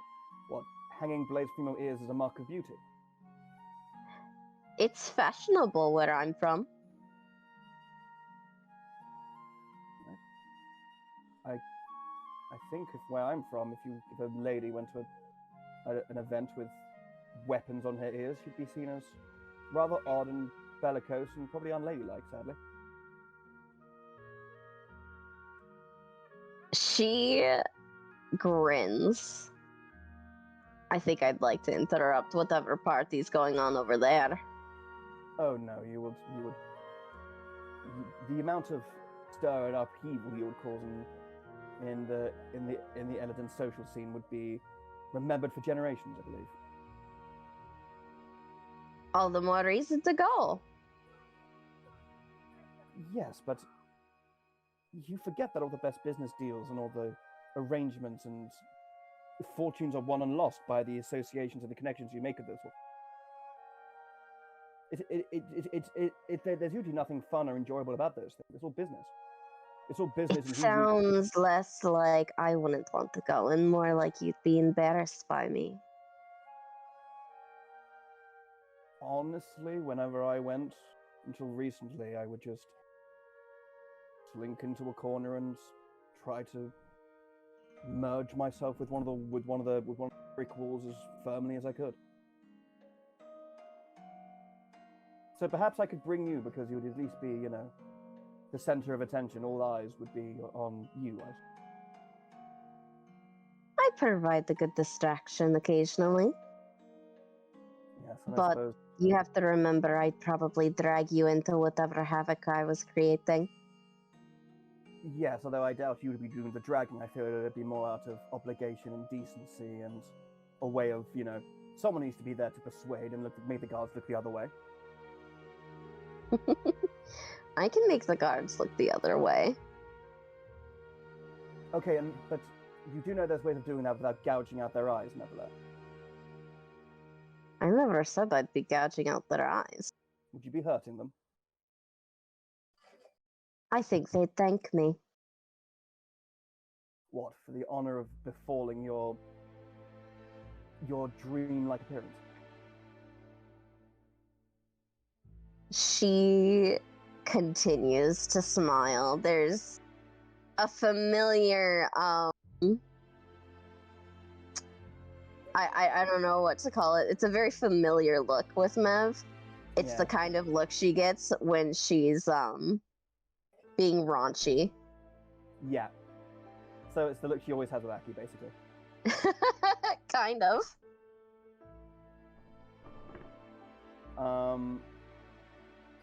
So Aki has her succubus smile. Yeah, so Aki says, I fear you have more carnal persuasion methods, I take it. I did say they'd be saying thank you. Maybe, perhaps not the guards' wives, eh? They can always join in. Something tells me you can be awfully generous when you want to, never.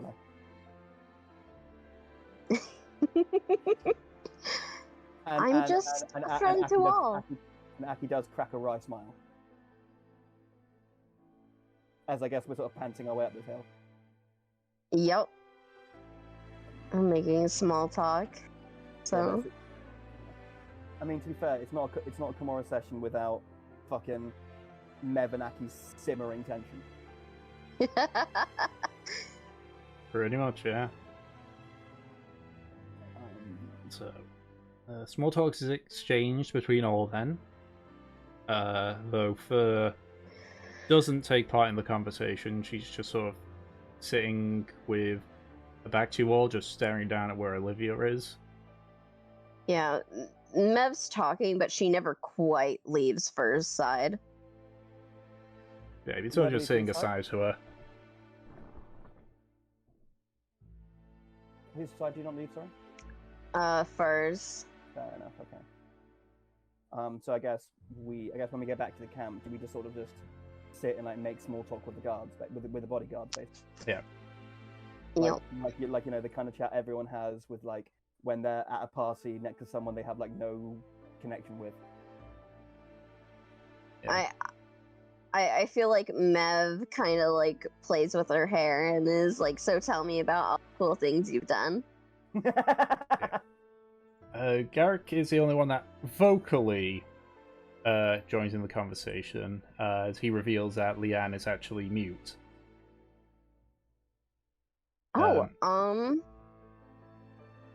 Fuck it. I want to talk to Leanne then. Fuck. Mev usually doesn't present this to new people. No, but she would if this person can't fucking communicate. You show her your tits? Leanne does communicate, but, with sign language. Not that kind of present. Okay. Do we know sign language? That's kind of a stretch. I don't think I would know sign language. Oh, wait. No, Mev would probably know sign language, right, Tom? Yeah. Fuck, yeah, okay. Because of her fucking backstory. Mev knows sign language? Yes, okay. Oh, alright. So Mev definitely knows, and Garrick seems to know sign language. Yeah, Mev will definitely start signing to her. Well, you know it as well IRL, don't you, Paige? I know a little bit. Yeah. Leanne does sign that she can hear you, she just can't speak. Yep. Fucking fantastic. I'm gonna have a fucking conversation with Leanne. If people need it, I'll translate it. Okay. Yeah. Mev, while everyone's setting up camp, he'll say to Garrick, he says, my dear man, I think, I'm not sure if you've had something similar before, but I'll be able to establish something that may make this camp a little bit safer in the night. All right. And he watches as Aki goes over to the fire, holds his hand over it, and then he sees a big puff of smoke come out and arch around the campsite, and Aki makes his half of Midnight in Shadow. And Aki says, Fucking mages, man. Druids, my friend, druids. It's magic either way. Well, you're not wrong, I suppose, but also not right. I'm riding off. Yeah, it's just Aki says, so it makes us, so if someone tried to shoot us from outside and into here, they'd have a much more difficult time. It also obscures all flames and partially our bodies inside. And it has a magnifying effect to those inside, so you'll be able to see things from much farther distances while next to the fire. Should just be an added little bonus to make our nights a little bit more restful. So we're invisible if people look towards us, yeah? Well, they'll have to be damn good. They'd have to have damn good eyesight. That's what I'm saying. We're not totally invisible, but just obscured, if that makes sense. Right, how far? And they can't see the blaze of the fire either. Okay, how far away is this, then, in comparison? Like, how far does this thing go? About 30 or so yards from the campfire, and I can't leave that. It sort of draws its power from me.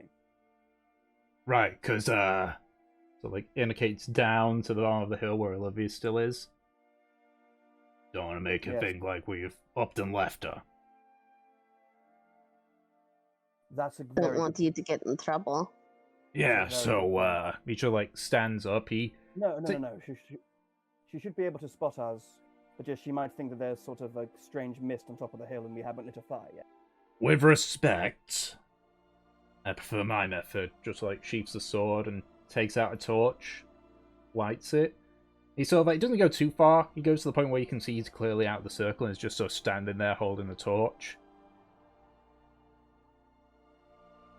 You guys can still hear me here, yeah? Yes, we can still hear you. Okay, good. I didn't know if it's couldn't even hear you guys. We could keep talking, but standing here. Sounds good. Yeah. So since you're having a one-to-one conversation with Leanne, what is it that you're having a conversation with her about? Oh yeah. I'm just making small talk with her, what does she do? How'd she get this job with Olivia? That kind of thing. Yeah. So she explains that she's a sellsword. Just goes around doing odd jobs. And simply put, she was in Sangan, traveling from Port Honor, and she heard that a rather high up person needed an escort through to Port Honor, and it turned out to be Olivia. Nice. Okay.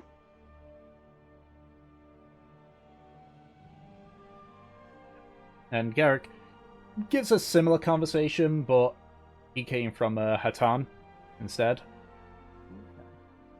Oh, Oh, let me from look on the map to see where that is exactly. it's northeast of us, on the coast. Yeah. Okay. So. Because like Aki from reading that, like basically Karmora that guidebook. What do you know about Hatan? Hatan is essentially it was built specifically before the path through Morag came by.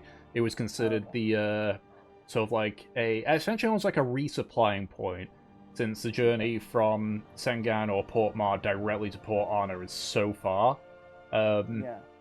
And it's still used on occasion, but now at this point it's more of a case of if supplies need to go from Port Mar to Port Honor. Got it. Okay. So back in the day, it was because before the road was built, it would have been the easiest and much safest way to get around the coast is just sail around. Yeah. Morag. It is still the most safest, but it's also the longest. Oh my god. Yeah, you're right. Just most safest. What is the I'm English sorry, okay. language? Even I'm not good at it, and it's my first language. Oh, The most safe. yes, the safest most way. safe. It's redundant if you say the most safest. We are the most cleverest people as well. Oh my god. Whew, okay.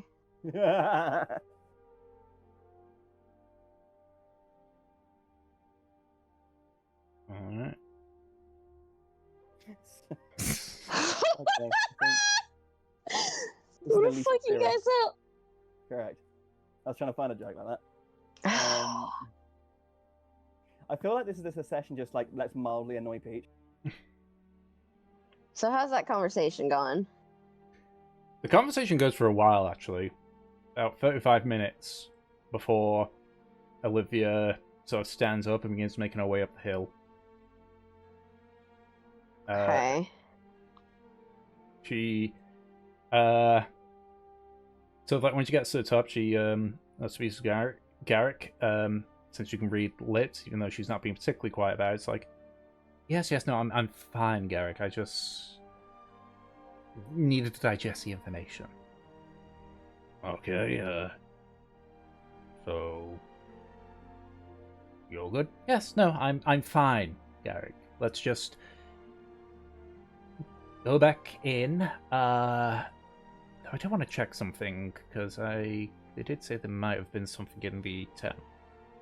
Oh, I can get no. This is my business, not yours. Yeah. Get fucked, I guess. You're the boss. And Garrick just like extinguishes the torch and heads back in to join you all. Olivia sort of like heads to your tent, sort of like opens it wide, sort of like pokes her head in somewhat awkwardly.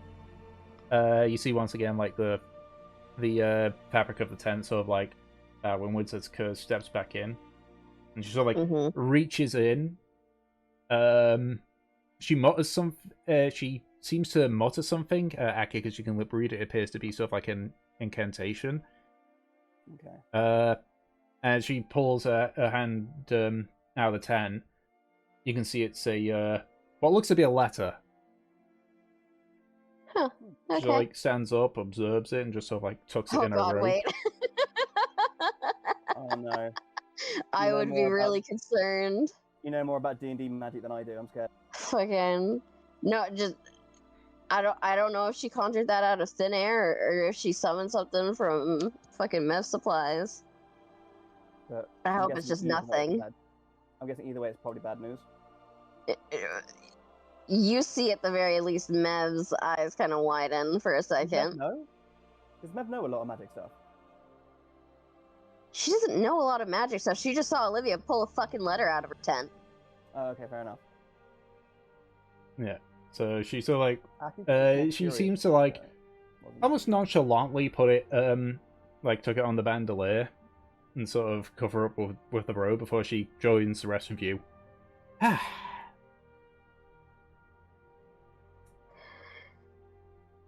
So, how are you feeling? Rather enlightened about Uh, the information. Excellent to hear. This is a Um. always admirable feat. It's interesting. Certainly a word for it. Yes, it is. I will need to think about this more. Yeah, I'd like to insight her. Okay. What are you inciting? Holy shit, Mev. Nice. Everything. I want to know her life story. What did she have for breakfast, Tom? Well, she was born over it. No. I would like to see if I can glean whether her conversation with Kurz went well or not.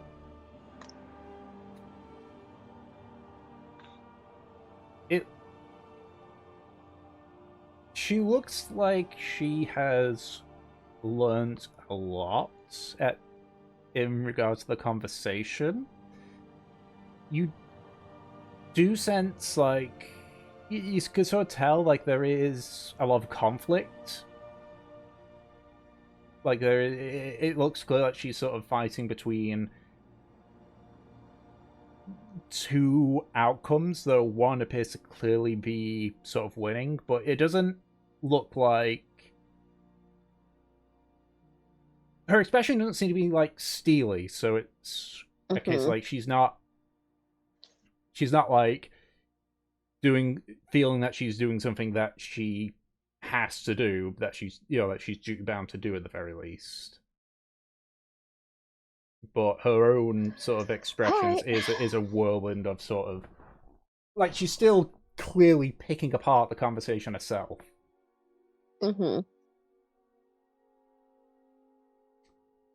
Right, so how does this normally work with the shifts that you do? We usually have 3 shifts of 2 people in the night. Well, you have 3 more people then. Alright, well, that means we could either have 3 shifts of 3, or people could have a full night's sleep. Well, Leanne can take 2 shifts, being an elf and all. She doesn't need as much rest as we do. Mev signs to Leanne. Are you okay with that?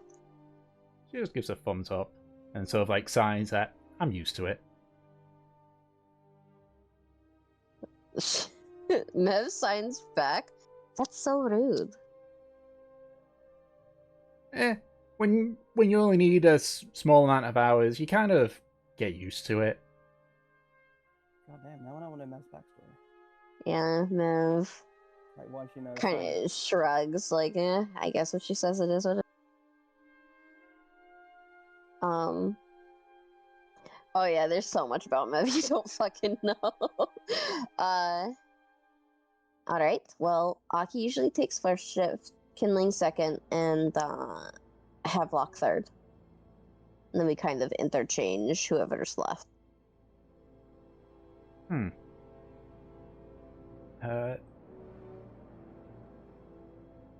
So, I mean, Leanne, you guys can take your pick. I will refer to these. What do the 2 of you want? Leanne signs. I'll take second and last shift. Garrick speaks to us. I guess I'm taking first shift then. And I guess that means I'm taking the 3rd shift.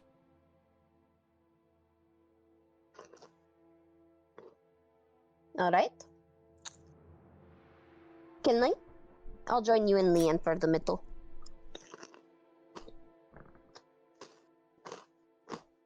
Crunch, crunch, crunch. I'm sorry, I have goldfish. It's a snack that smiles back. I'll guess I'll take the first shift. Yeah, actually, it's like I usually take the first shift in our camp, but up to you, I suppose. Oh no, I mean Yumi and Garrick here take the first shift. Oh, excellent. All right.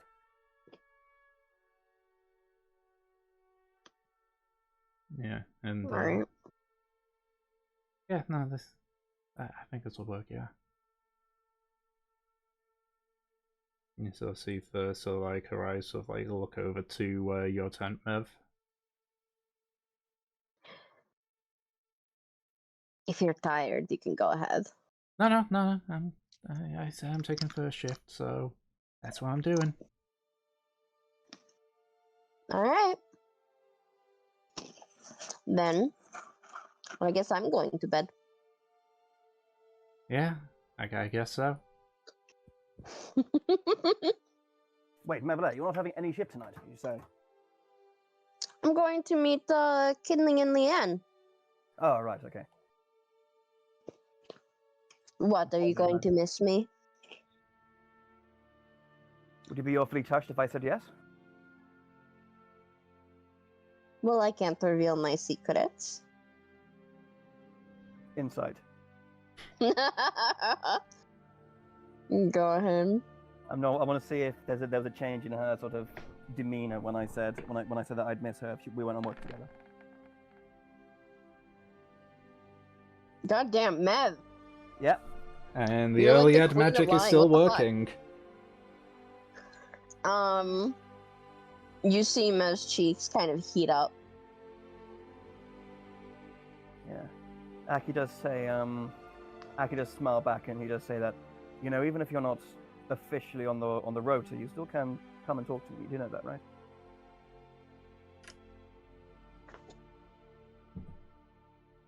I know that. I'll talk to you when I want to talk to you. Okay, good. I hope you do. She can't help just smiling at you. And it's even more apparent of like What, is she going bright red, basically? you know how like you're in middle school Yeah. and you're like fucking flirting with your crush and you have that big dumbass grin on your face? Yeah. Yeah, that's her right now. Yeah, just like, yeah, and it was blatantly the whole time. Like immediately after this, you'd be going back to your mates and saying like, "Guys, do you think I played it well? Do you think I was cool? Do you think Yeah. do you think he likes me? Yeah." Aki can definitely see it on Mev's face right now. Okay. She's gonna head off to her tent. Yeah. Aki just says, "All right, Mevela, let that heavy armor off your bones. Have a rest for a bit. I'll see you later, okay?" Seems you've already dipped into your ration supply. I imagine she's basically just eating trail mix. Fucking Nevs looks back at you. You don't make this easy, you know. She enters her tent. And and Aki kind of wryly smiles back and says, "Well, it wouldn't be fun otherwise, would it?" No reply. You head into the tent. It's fucking kindling. Acris Aventore. That's right? That's fucking genius. Also, God, I wish I had this Riz in real life. Jesus Christ. I don't even know what that slang means. Tension. What's wrong? What's up, Tom? I don't even know what that slang means. It's short for charisma. It basically just means like how good you are at talking to basically chatting people up. Oh, that's why I didn't know of it. I've got none of it myself. Good to know. Flirting and everything. Yeah. So if you've got good Riz, that means you're like really good at. For someone who's not interested in people, Aki is fucking hardcore flirting with Mev. Honestly, he's holy shit. At the moment, he's doing it just to get a reaction from her. Oh my god. Because every time you joke about something, it becomes more and more real. Yeah, I know. Oh yeah, Aki knows that as well. Don't worry. Yeah. As you enter the tent. As we said before, this shit is a slow burn. You sort of hear very quietly, Merv, just... Sorry, not a lot of space. It's fine. I'm small. And she. I imagine the invisibility's gone off by now. Nah, you've probably, you assume, maybe got about 5-10 minutes at Do you most. think it'd be good? Do you think it'd be good to cuddle a dragon? Alright. I was about to say, Mev's gonna fucking cuddle up with him. Because at the Jesus very Christ. least, I might be able to excuse him as like a fucking horrible toy. Peach, Mm-hmm. I swear to God, I heard you just casually say, "Yeah, I'm gonna fuck him." No, that's not what I said. I know it wasn't, but you went like, "I'm gonna fuck him," and then you like It's paused my for like 5 fucking- seconds as you were thinking. It's my stutter. I know. But yeah, you spoon. I'm guessing Kurz is the big spoon, or is he gonna? Are you No, gonna I'm jetpack gonna it? be the big spoon. So you're gonna jetpack it basically. Yep. Hell yeah. I'm Okay. gonna koala. Is it koala? I always call it the jetpack. I call it koala. Okay. Yeah. It's a little difficult to begin with just because of the fact that Kurtz is still invisible, but eventually the invisibility does wear off.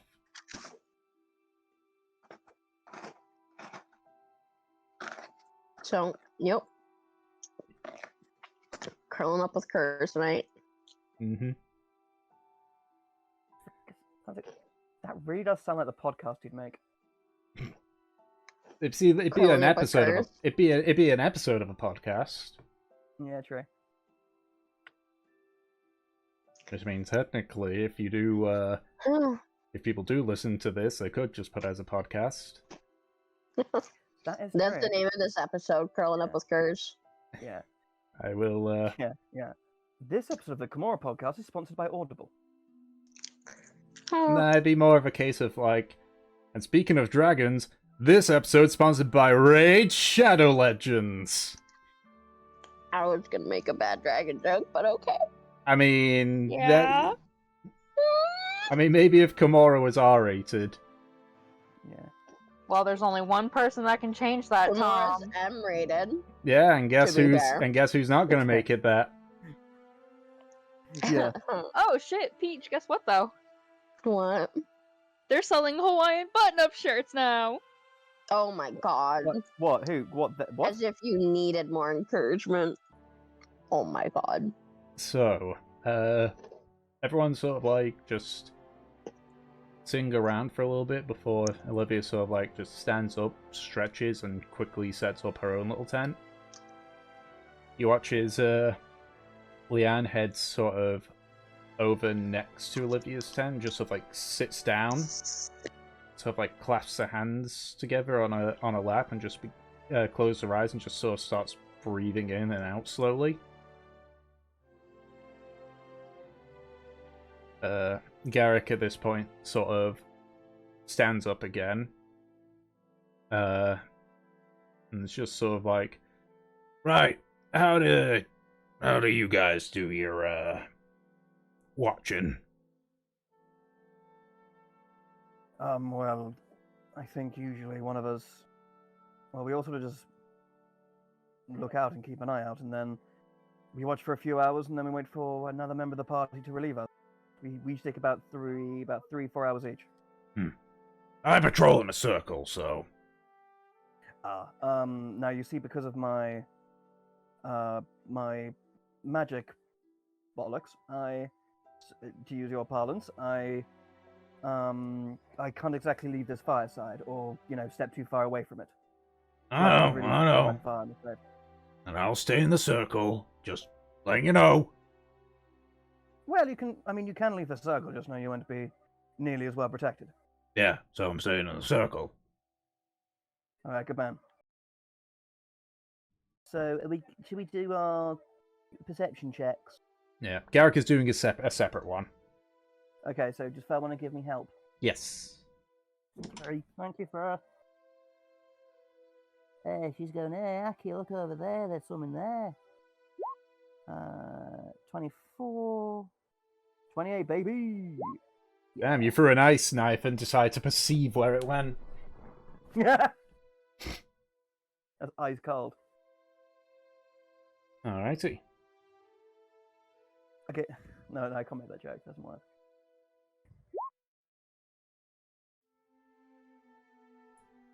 Garrick doesn't notice because he rolled really shit. But throughout your watch, you just keeping an eye out. You do notice Garrick does on occasion look back over at the rest of you. Yes. Don't forget, with the bubble thing, the half +5 to charisma. Yeah, So, that still doesn't change anything for Garrick's free. Oh, okay. Well, Aki got a 33. Yeah. So, as I say, you continue keeping a lookout. You don't seem to see anything. The only thing you notice is, obviously Garrick patrolling around, and you see, he occasionally, glances over at the two of you. And sort of, where Often, everyone else is often, resting. Whenever I'm not, scanning up to... whenever I'm not, scanning out and looking out, he will spot that I'm basically just, often just, lying back looking up at the stars. That have been, and because, the hearth in its sort of ceiling has, a magnifying effect for the night sky. Mm-hmm. And Aki's just sort of, looking at the constellations in the Milky Way. If we have a Milky Way in Karmora, I don't know. You got a galaxy, but... Fair enough. In the galaxy, then. Yeah. So, your watch is uneventful, barring, as I say, Garrick occasionally glancing at you all. Yeah, and I will kind of just sort of say, "Got anything further out, Garrick?" No. Dead as night, then. All right. Okay. Hmm. All right. Well, let me know if anything changes, won't you? Sure. Always nice to have a conversation, mister. I say that quietly to myself. I don't want to punch up. Eventually, your watch comes to an end. Leanne wakes up and just sort of also starts patrolling as well, but is much more elegant in her movements compared to Garrick. Just kind of trudges around. Garrick himself just goes to his bedroll, just takes the armor off and rolls over and goes to sleep. Aki will go to his unbutton his sword belt and just roll over and go to sleep as well. Yeah, so it's Kinling, Mev, and Leanne. Yeah. Mm-hmm. Yep. Yep. Leanne's gonna do her own separate roll. So. All right. Oh, fuck. I have 3 perception, kindling.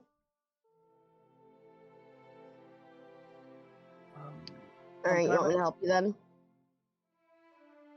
Tom, I'm not allowed to retroactively do something, am I? Depends on what it is. Make a kettle of tea. You can do that. Okay, cool. So when I'm gonna get tea this time. So when Mev and the others come over, they'll smell the fragrance of a sort of minty smelling chamomile tea bubbling away from a metal kettle nestled on the embers of the fire. And next to it there is a few teacups. All right. Oh, how nice! I finally get some. She side eyes, kindling, smiling. And don't forget, it's a D8 roll to see how much you guys drink. After last session, we had to look up how many cups of tea are in a pot in a pot of tea. Yep. Well, at the very least, Mim will make sure to give everyone one. Okay, good. She will give one to Leanne. Aki occasionally makes tea for the night. She signs thanks before she does it in one go, actually.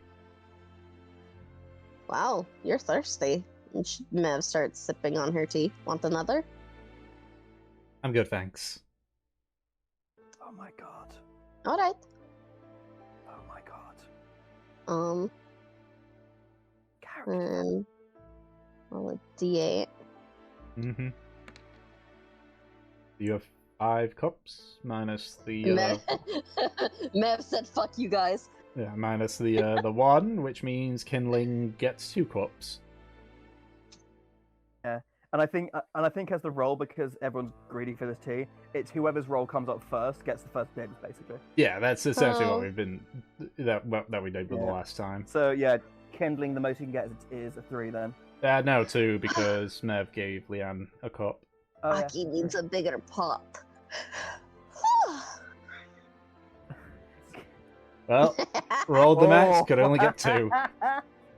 Unlucky. That's so unlucky. Could wait for maximum roll there. Yeah. They've been like, oh yes, would you like some tea? Yeah, sure, let me wait. Why is the teapot empty already? Killen's there like one of those like cat pictures who've just had their face doused in milk, but it's tea. Yeah. Oh no! I was more thinking of like the gif of the raccoon trying to put like cotton candy in water. Yeah, Mev grins at you, kindling. Now you know. You too have suffered loss.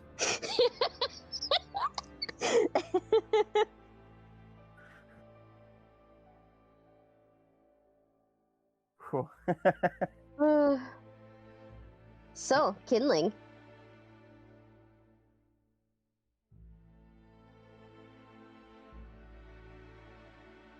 I noticed you seemed rather interested in the languages I know.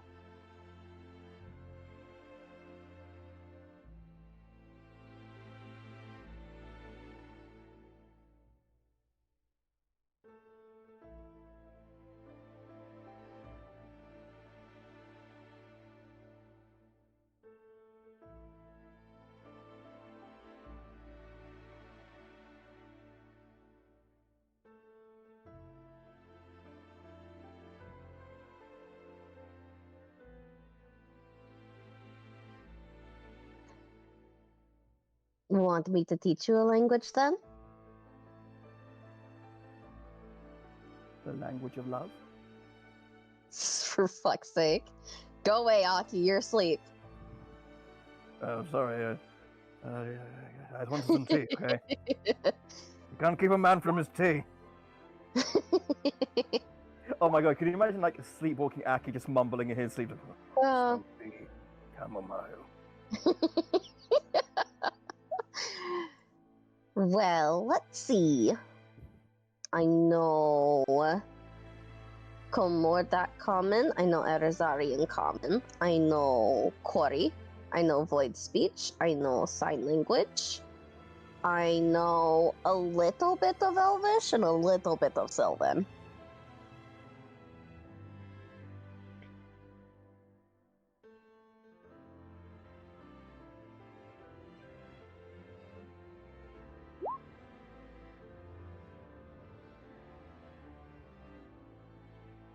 Just enough that, like, if someone were to tell me something, I could catch on.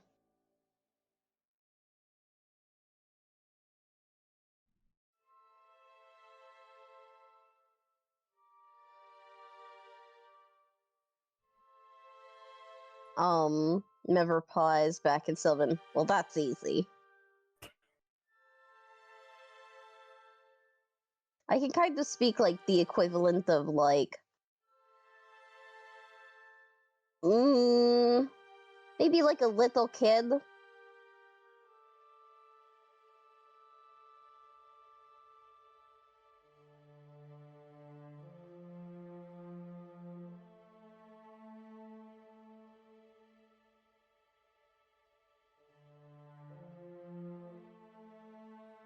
Yeah, we had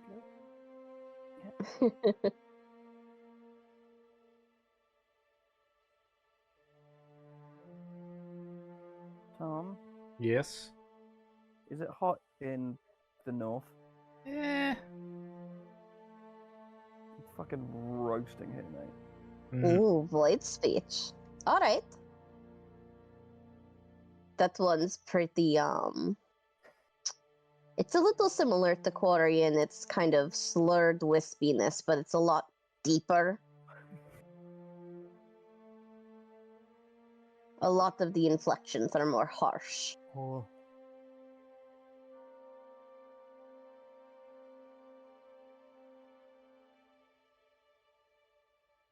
All right.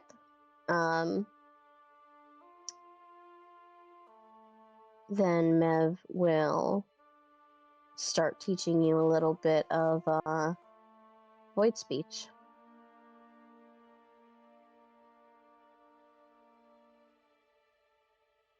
Alrighty. Why does Mev know so many languages? Who knows?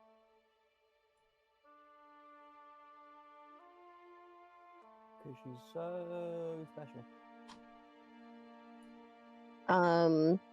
Yeah, it's just basic phrases. Hi, goodbye, I'm gonna stab you, things like that.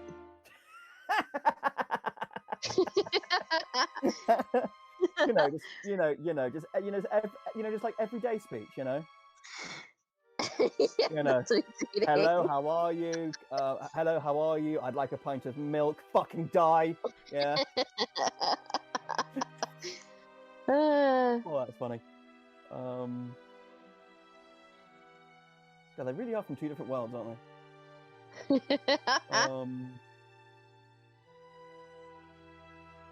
Alright. So, you converse with each other about void speak, while Leanne is, like with Garrick, sort of patrolling around the circle, her bow out and knocked.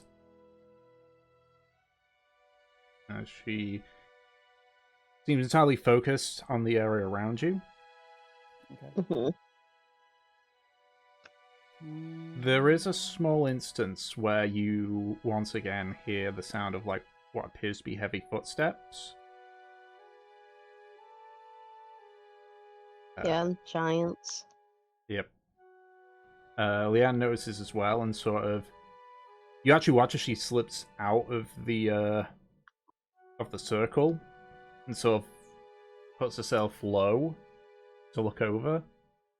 After a few seconds, she slowly backs away back into the cover of the circle and just signs they're moving away. Fuck. Good.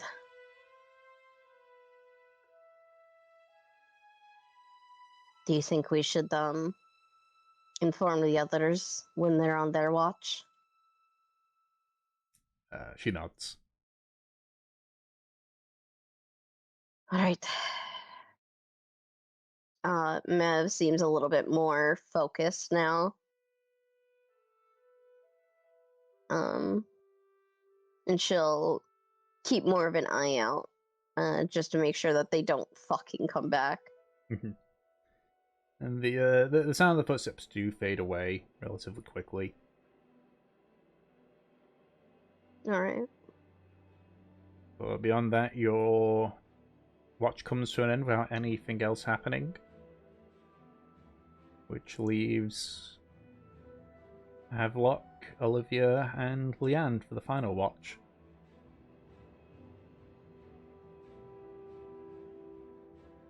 So Olivia comes out of her tent, just sort of disheveled a little bit, just woken up kind of look. Mm-hmm. Like, oh, God, I hate doing this. So I notices a teapot and sort of looks about.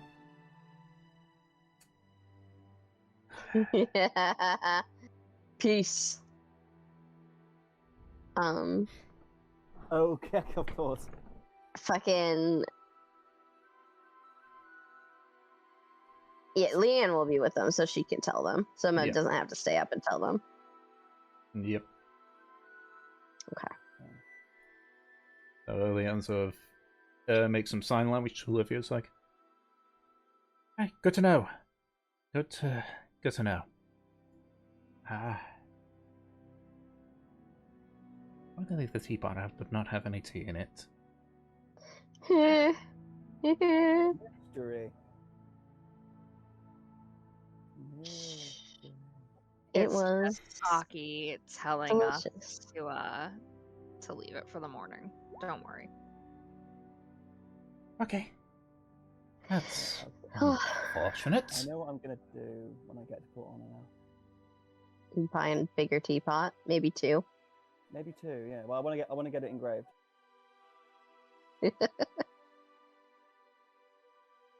So how does this normally work, Havelock? Do you just keep watch by yourself, or?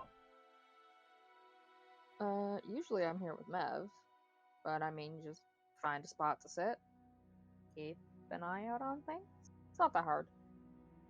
I figured that much. If you would rather look on your own side, then fair enough. I will do the same. Perfect. There's, what, 3 of us here? Yep. Let's try and go out. Let's go. Alrighty. Thomas, will I be given advantage, or am I rolling alone? Would you like Olivia to help? Leanne's gonna do her own separate check. Would you like? Because I'm pretty sure that's what Olivia was asking you, and Havelock was like, yeah, I'm good.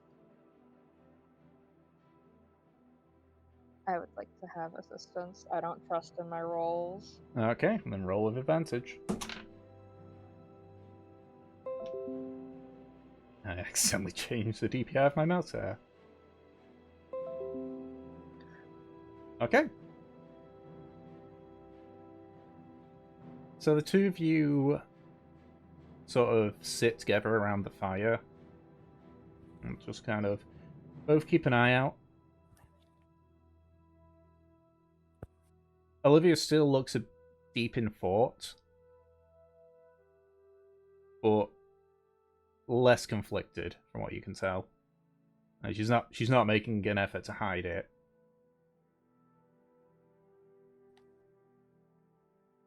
Eventually, the sun rises, and you all wake up at the start of a new day. Curbs gets to sit in the fucking tent for a while. Mm-hmm. Alright. Fucking put in baby jail. Yep. Yeah, Mev comes out. Everything's normal. Getting up for the day. Don't be suspicious. Don't be suspicious. Don't be suspicious. Yeah. I guess Aki just sort of rolls over, has a big old stretch and a yawn, and rubs the sleep out of his eyes, and then just, I think, grabs the sort of adventure book he's been picking at for a while, and just reads a few pages of that before getting up. Mm-hmm. Good morning. Good morning. Who are you saying that to? Everyone good? No one died? No, nobody died. Well, no one here, anyway. Fair enough. I was a little concerned when we heard those giant bastards. They came back? They were somewhere near here. We didn't see them, but we heard them. Leanne explained that they appear to be heading directly towards the Orford River, so we should be fine. Mev looks to you, Aki. Just like, what did I say? If I had you to... do see the end of the end of one of Aki's top lip just curl up ever so slightly in annoyance. Mev's look is I told you so. And then he sort of passes his lips together and goes, "Well, I suppose that's in good fortune, for I suppose the most clear-sighted route to our destination would be the main road, I suppose." And when he says clear-sighted with an enunciation, he does look down to Mev.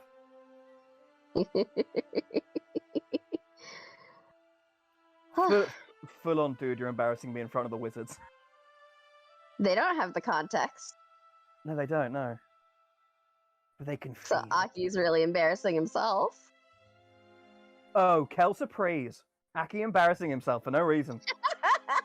How unusual for Mr. Aventore, the noble Aventore.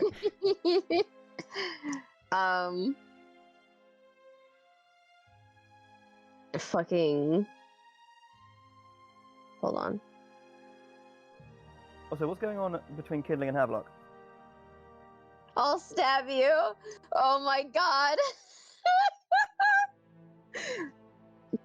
Fucking. Does Mev hear that? Does Aki hear that? Well, it's in Void. Does Aki understand Void? Oh no, I don't. Aki Yeah. doesn't, Aki doesn't understand a lot of languages, oddly, actually. At Fucking. most, you might have heard the noises, but you won't have a clue what Kinlan said. If Mev hears that, she gives a snort at that. Make a perception check since Kinlan said he did mutter it. I'm gonna ask Kinley if he wants me to roll. Mm-hmm. Alright. A 19? I would say so. Yeah, hold on. Yeah, no, Kinley, you hear Mev fucking at that. She thinks that's fucking funny. Aki kind of gives you a look. And Aki gives a look and sort of just sort of like murmurs, like, "You okay?" Oh yeah, I'm fine. So, are we traveling together to Port Honor? I suppose it would be sort of silly if we didn't travel in some sort of caravan, if we're all together. Possibly, yes. Strength in numbers and all that. If we meet bandits along the way, they might be dissuaded to see such a big party. Maybe so, though, Garglian, may you give us a moment, please? Alright. We sort of step a little bit further away and sort of like turns to you all. Of course, we have a certain problem with that. Of course. Yes, we I know of a place where we can tuck him away, but obviously that's not going to stop if they were here, you know. It's a few days till Port Honor, and unfortunately my magic would not be enough to keep him hidden this entire time. At most, we could get 3 hours. Technically, I could muster an extra hour as well, but 4 hours is still nowhere near enough. If you'd like, you guys can go ahead, tell them you gave us some sort of job to do beforehand. That's what And I we'll was. meet you there. That's what I was thinking. We're approaching the crossroads where we can go towards Orfrid and Port Honor. I should have the magic to keep Kurz hidden up until those crossroads. Then we can simply make the excuse that you need to do another job in Orfrid, and that we'd meet you, or that I would meet you at Port Honor. The two of them aren't needed once we arrive there. all right, Alright. Now there is that works. obviously the literal dragon in the room to discuss. Mm-hmm. What is that you need from me for this? I want to know explicitly before I make my choice. We need a way to hide Curse for long periods of time. And the best way that we've come up with to do that is if we can get some sort of long-term polymorph.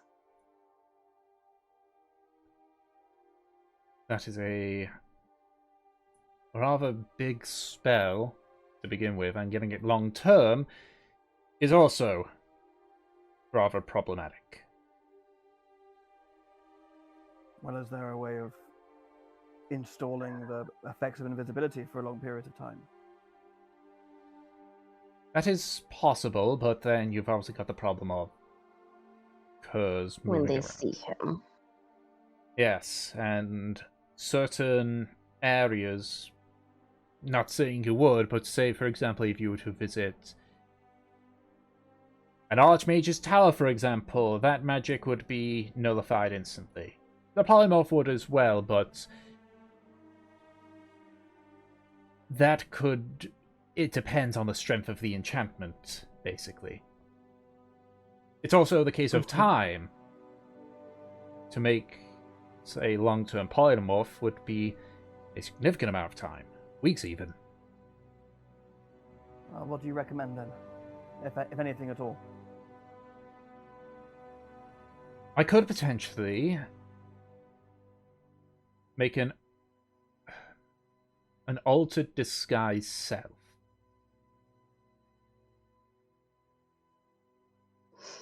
Okay. Right.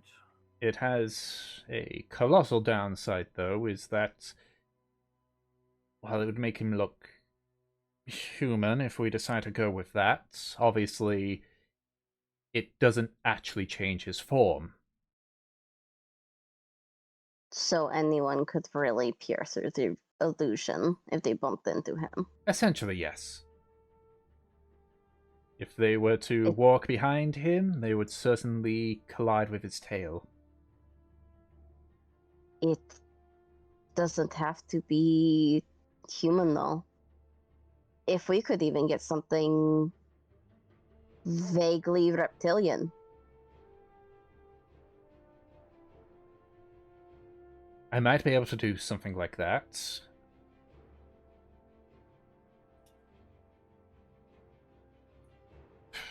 The issue here is obviously time. There is, with my knowledge, there is a way to make it long-term, but it will be taxing on Kurz.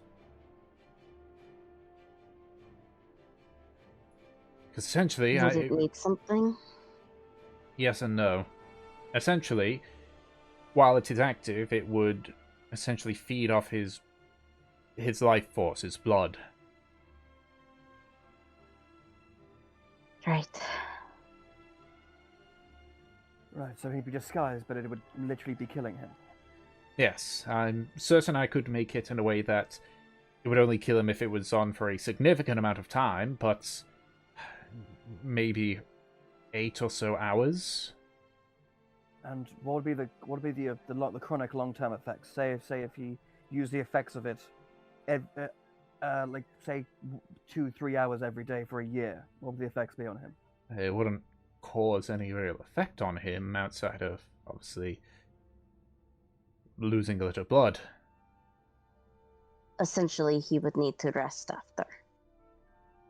Yes, it wouldn't put him to the point where he is unable to move. I could make something like that temporarily while I work on something bigger, like a polymorph, or potentially a alter self spell combined with some other spells. And ones which don't use... phone. Why is it always... Bad timing. Bad timing! Alright. Again. Alright.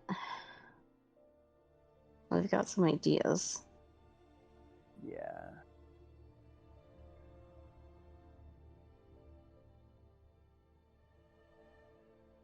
Like, I probably should roll for diarrhea. Oh my god.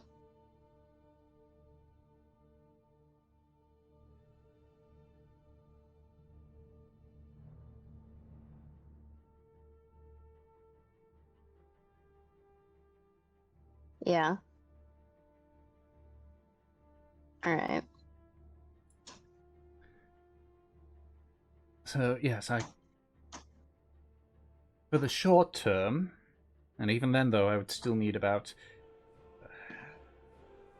a week, 2 weeks, possibly, and I'd have to be in Port Honor for the supplies. Right. We have a place to take cars. Good. We don't have to worry about how long a temporary solution will take. And while I'm not a fan of cars being put in pain or being uncomfortable for this, I understand that the magic is quite a large ask. It's a large ask, and it's trying to be done at an incredibly fast pace. Then we can't argue with what we get. Do you know what particular creature you want him to look as?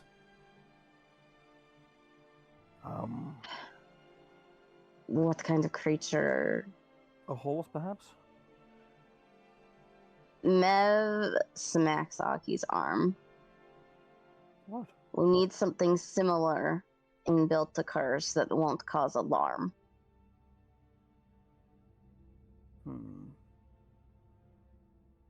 A bull. Are there any large reptiles that people won't freak out at? Not particularly, no.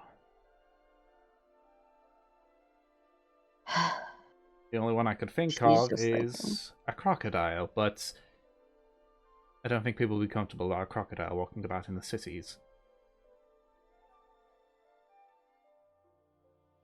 I was thinking a crocodile too, but I might be able to...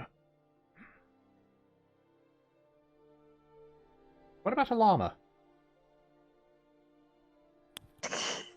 a llama? He's supposed to be dead! Yeah, weird. Oh, curs is poison. Whew. The poison for curs. The poison meant to kill curs. That poison? Yes, that poison! Oh, Go, fuck. go. I've actually never seen that film. You need to. It's so good. I've heard. Friggin'. So, It might be my favorite anyways, Disney film. Okay. Fucking Christ. I can't fucking, it's just how Mev would reply, a llama? Yeah, it worked in character. It does. Don't worry. It's does. even... And Aki goes, "Would Aki know what a llama is?" Yes, you would. Okay. Aki goes, Fuck. "A llama? You know, like you mean one of those sort of shaggy-haired, long-necked things that spit at you if they don't like you? Yes. A llama. Yes. I suppose it would certainly make people keep their distance. Or come close, curious at something why a creature like that would be in a city."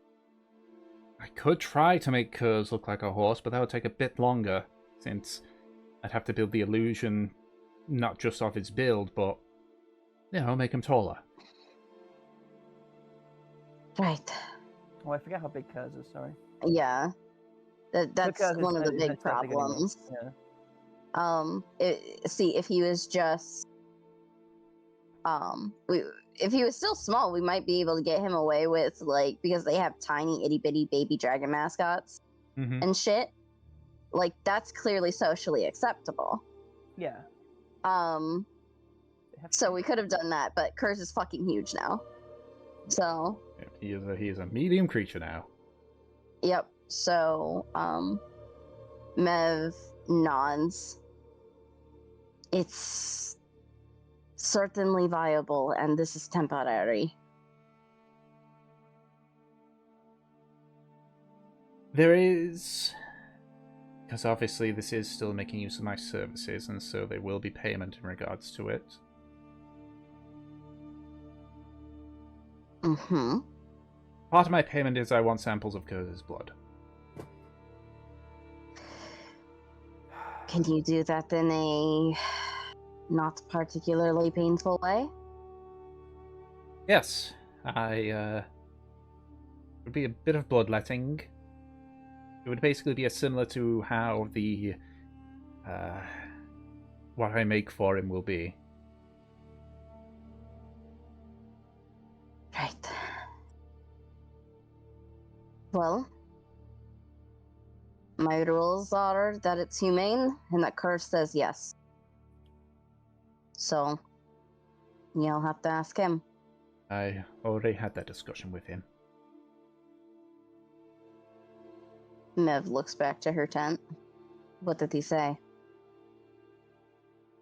He said to do as I wish, so long as he can still stand and fight.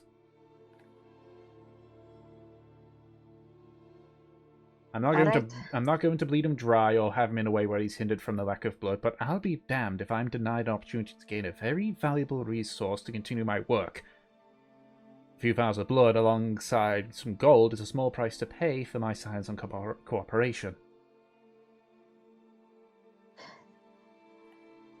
And what happens if you find something, Olivia?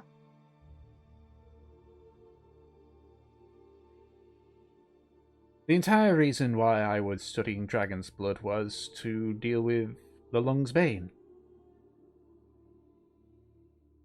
That's all I simply intend to make use of with Kurza's blood. He's a green dragon. He's a leaf as a green dragon. It's not like I'm going to test my discovery out on him, no.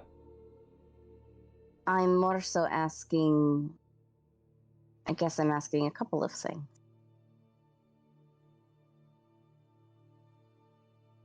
Would you share this information with us?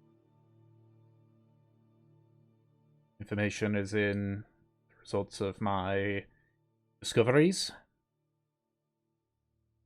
If they're pertaining to Curse. They are pertaining to Kurz and his issue, by all means, yes. And if you do find something and then have to come forward with it,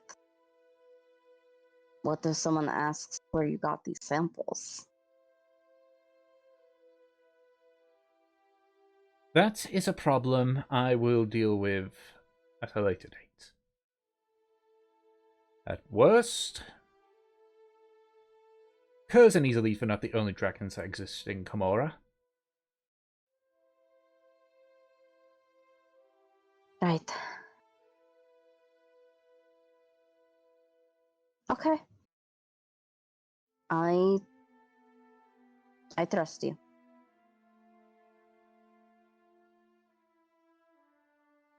We'll discuss the gold amount when I'm at Port Honor and I actually can figure out how much this is going to cost. Any chance both. we've got the range?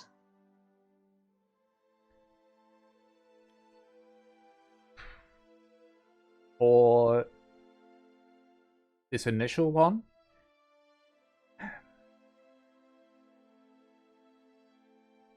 I'm not too sure. I would probably say within, at minimum, 600 gold.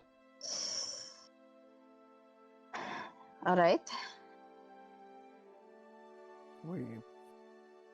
We have that, don't we? I'm more worried about the bigger one. That one I have no clue about. But I can assure you it's probably going to be more than double the price, possibly even triple. Well, I know at the very least, like, Mev straight up just has the money for the first one. It really depends on the complexity. If it's just a simple case, if you're going for the bare minimum, for example, where it lasts permanently so long as no violence is done, but only has a few charges on it a day, then it'd be less. If you want to make it more practical, the price increases substantially. Because then we are talking about polymorph spells, which that alone could be about 5,000 gold. And You can build a small army with that much gold. any chance... Mages don't do tabs. For now, let's look at the short term. It is essentially an Alter Self spell, possibly with some variation if that is preferred, such as actually making him seem like a horse or a llama, or whatever it is that you wish him to look as. If it's just a simple case of, I say a simple case, if it's a case of making it where it will not make him look like a dragon and use his blood, then we would be looking at about 500, 600. If you wish to make it more so, where it changes its form somewhat, not quite like an altered self, more just alters the disguise self element of it, That would be about 700, 800. Mev closes her eyes and thinks for a second.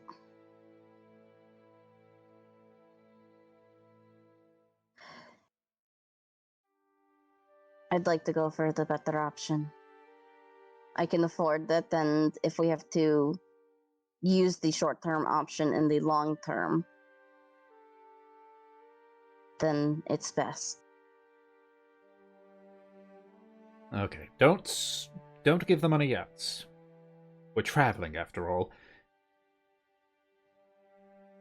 Wouldn't want you to be fucking robbed. And she sort of looks over at the tent again. No, I suppose I'll wait for the blood as well for when you're in Port Honor. If you're able to do bloodletting yourself, then by all means, get a few vials before you leave Kurz wherever it is that you're going to leave him. If not, then I'll simply accompany you to obtain my payment on that. Right. Okay. Then we have a plan for the time being.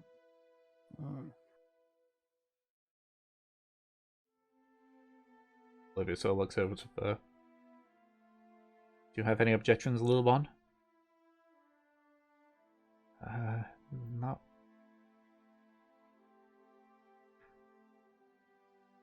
I guess it'd be silly saying, is there a better way? Not in the time frame that you want it in. Just whatever it is that it's going to do to, like, drain blood for him, just make sure it doesn't hurt him.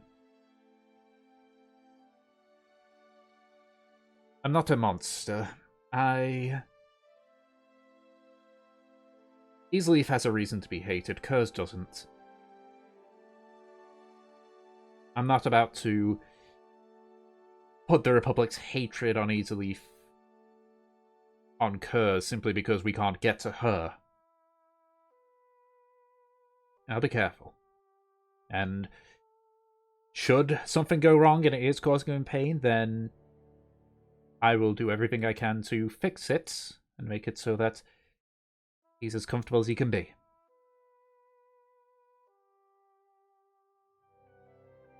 I'll hold you to that.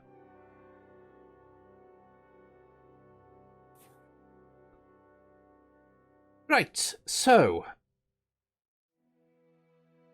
it'll probably be a few hours before we get to the crossroads. As I say, I have more than enough magical ability to keep him hidden.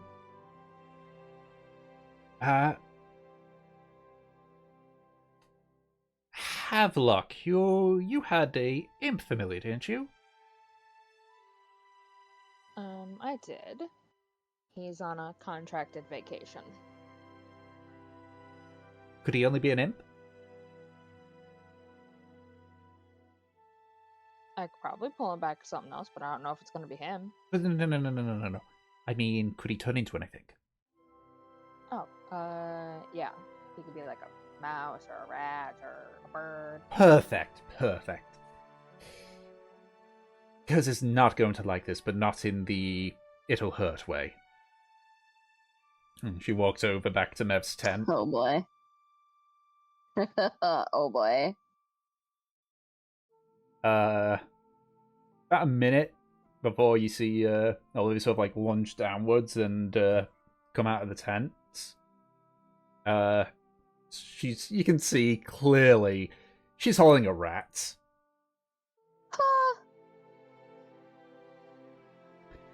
At this point, like, Eric and Leanna sort of like watching, and Olivia just sort of hands to says, "There you go.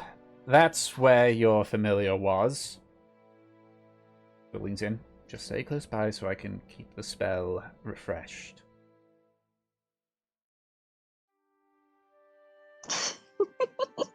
Unless you want Kurz to suddenly put his full weight on your shoulder.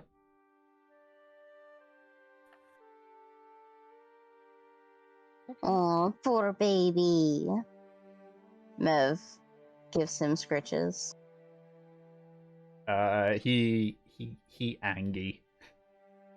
Angry. Hang on a second. Sort of like makes some rather clumsy movements, which Olivia just sort of like watches. Curs? Like the rat that is Curs, so like squeaks. I mean, yeah, it was didn't have much of an option, you know. Just more squeaking. Oh. Well, we only have to deal with this for a bit. It's just more clearly angry squeaking. Okay, look, I'll. This more squeak is just forget it. It just walks away. Don't worry, he'll be fine. He Angry mouth. did not sound happy at all. Well, Mev looks over to Curse. Curse of all people knows that sometimes you have to make sacrifices. So a few more squeaks, and Virgil speaks up. He said, yeah, but this is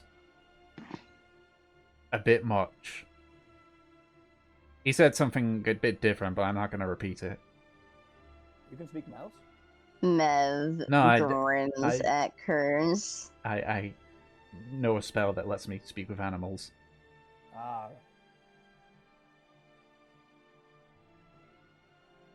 Be careful what you say, little mouse. There's a few squeaks, and first said, he asked if that's a threat. I'm just saying. I still have a few dress-up clothes for Dawes. It's a long pause before a few more squeaks. I am not repeating what he said.